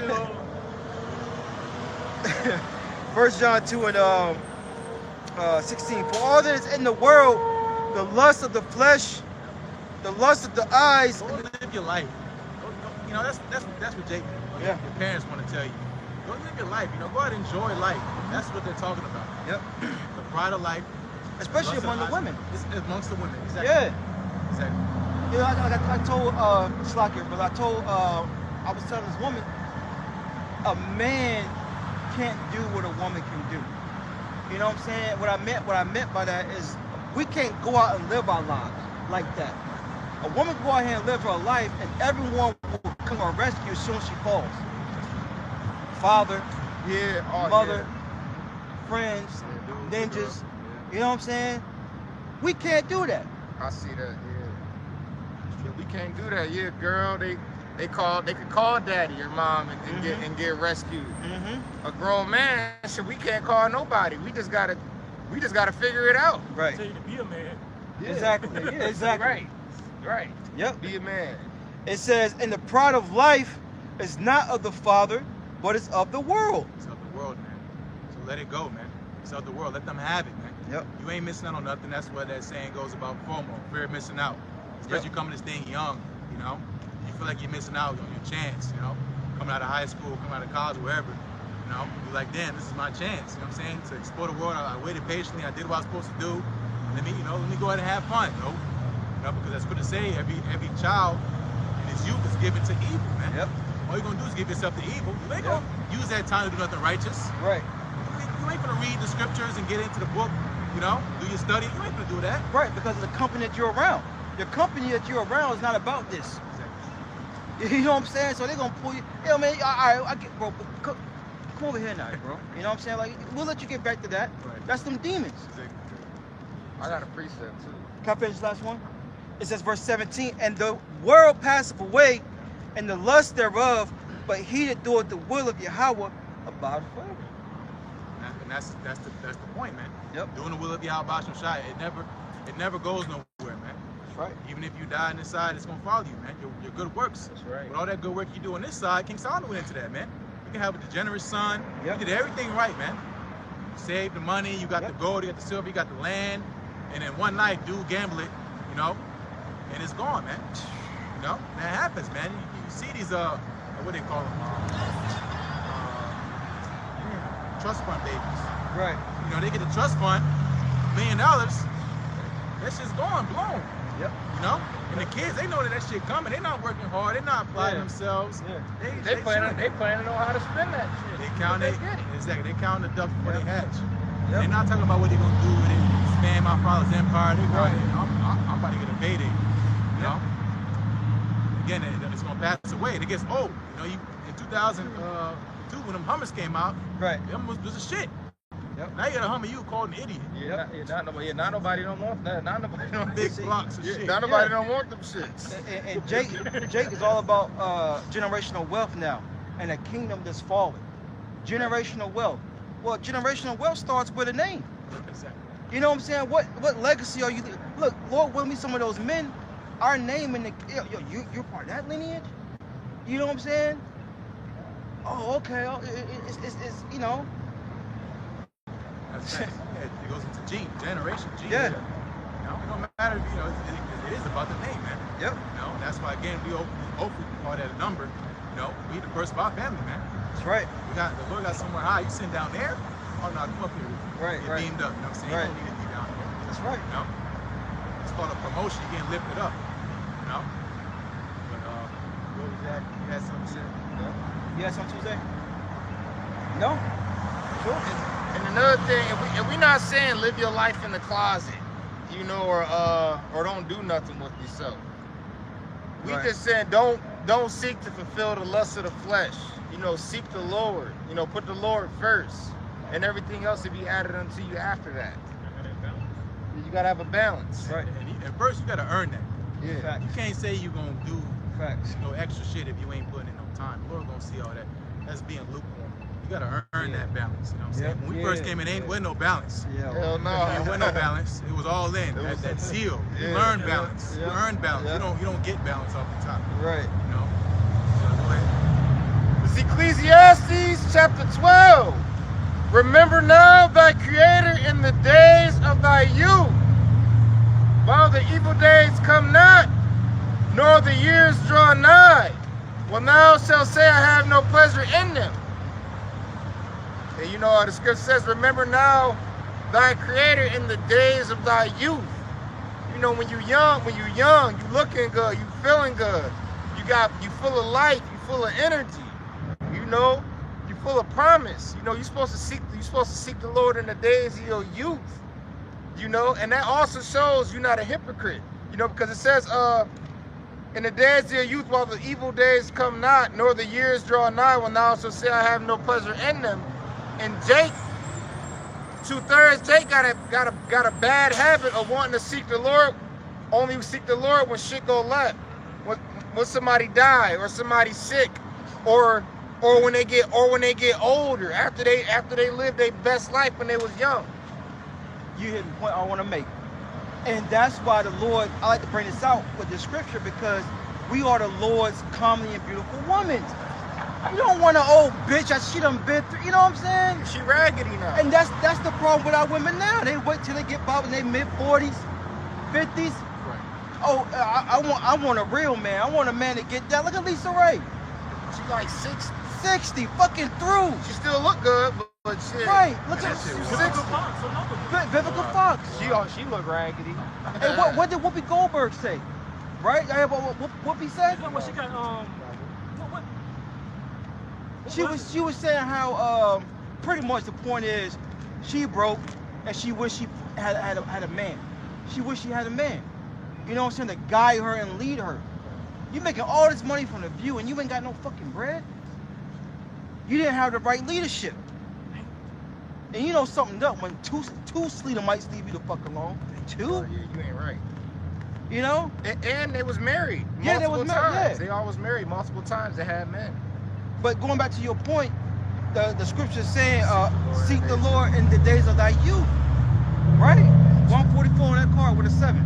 That's spirit, man. Yeah. You know, you're supposed to seek the Lord when you're young, when you're fresh, when you're still beautiful and strong and full of energy and full of life, and still have something to give, and have stuff and have things to sacrifice. Not saying you can't be old. Yeah, not saying you can't be old, but you know, Jake on the way to they old and washed up to want to seek the Lord now. Yeah, because that old man can't keep up with that demon. Yeah. So that demon, all right, this body's through. Let me go get another one. Right. You know? Yeah. You see them video clips with a spirit that go and jump on somebody? Yeah. Y'all seen them clips, right? Yeah, that was on Space Jam. Remember that? Yeah. I was on Space Jam. Sorry, without that demon on Charles Barkley, that demon left him. Yep. He couldn't make a damn layup. Hey, that one Denzel movie, when the demon was jumping from people to people. It was a Denzel movie. I forgot what it was called. Okay. But yeah, you know. But yeah, the point is, you gotta seek the Lord in the days of your youth, when the evil days come not. You know, which is getting into. We supposed to seek the Lord while we still have liberty. You know, while we still have a so-called choice. Right. You know you could go that way. Shit.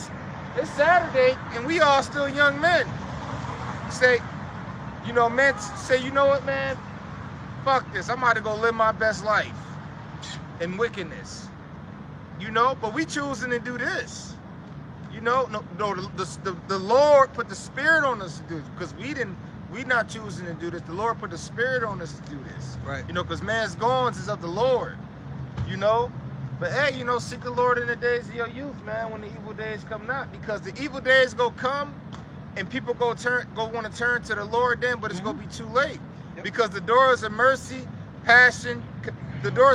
compassion, and repentance is gonna be closed, and the Lord gonna laugh at you and mock when your fear coming. Anybody got anything? Something. Yeah. This is 2 Timothy 3:5.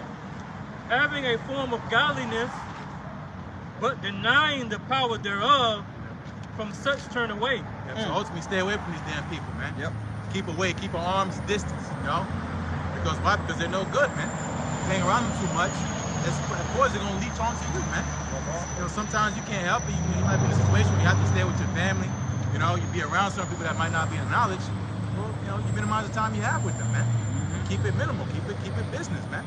Don't be sitting down, opening up, and let them demons creep on you and bringing back old memories, trying to revive that old man. Yep. No, man. And that old friends list, they shouldn't even be on your phone no more, man. Who knows what can have mercy on whom we're gonna have mercy. Yeah. But again, we want to be around godly men that are in the right mind, okay, and sync with Yahweh Shai in His will, man. Birds of a feather flock together, right? Yeah, so you are where you hang with. That's facts. You're gonna condemn yourself, boy. Have y'all seen Bronx Tale? Yeah.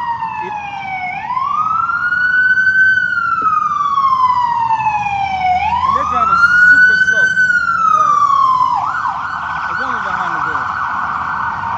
It's like the Lord is sunny and we're sea. And every time, we're around 2/3, the Lord's like, get away from them. Get away from them, get away from them. And we see why now. At the end, when them niggas got destroyed, right, in that fire, C understood it. You know what I'm saying? He wouldn't go thank Sonny, but it was too late. But we get it. Evil pursueth sinners. Yeah, exactly. They got demons on them. Yeah. They bad luck being around them. Yeah. And again, you being around them, being joined hand in hand, you're gonna be just as guilty, man. Of course, it's in the mind, man. We're not equally yoked with unbelievers. We don't want to be around you if we don't have to. But ultimately, again, the whole point is that we know that your people are no good, man. Right. ACB and the knowledge of Yahweh Shai. Look at niggas now, man. It's a so-called civil society, man. So imagine, as the Lord said, imagine how people act in the green tree. Imagine in the dead or dry. Right. So again, that's the whole point, man. We're all communing together. We're gathered together by the word of the Holy One. And that's the one thing keeping us together. Okay, so the spirit of power of Yahweh Shai. And that's one thing the Lord's dealing with. And everything else is pulling apart and dividing, and He's bringing the house of David together, man, through the Spirit, man. That's right. That's why I want to close up. Yeah.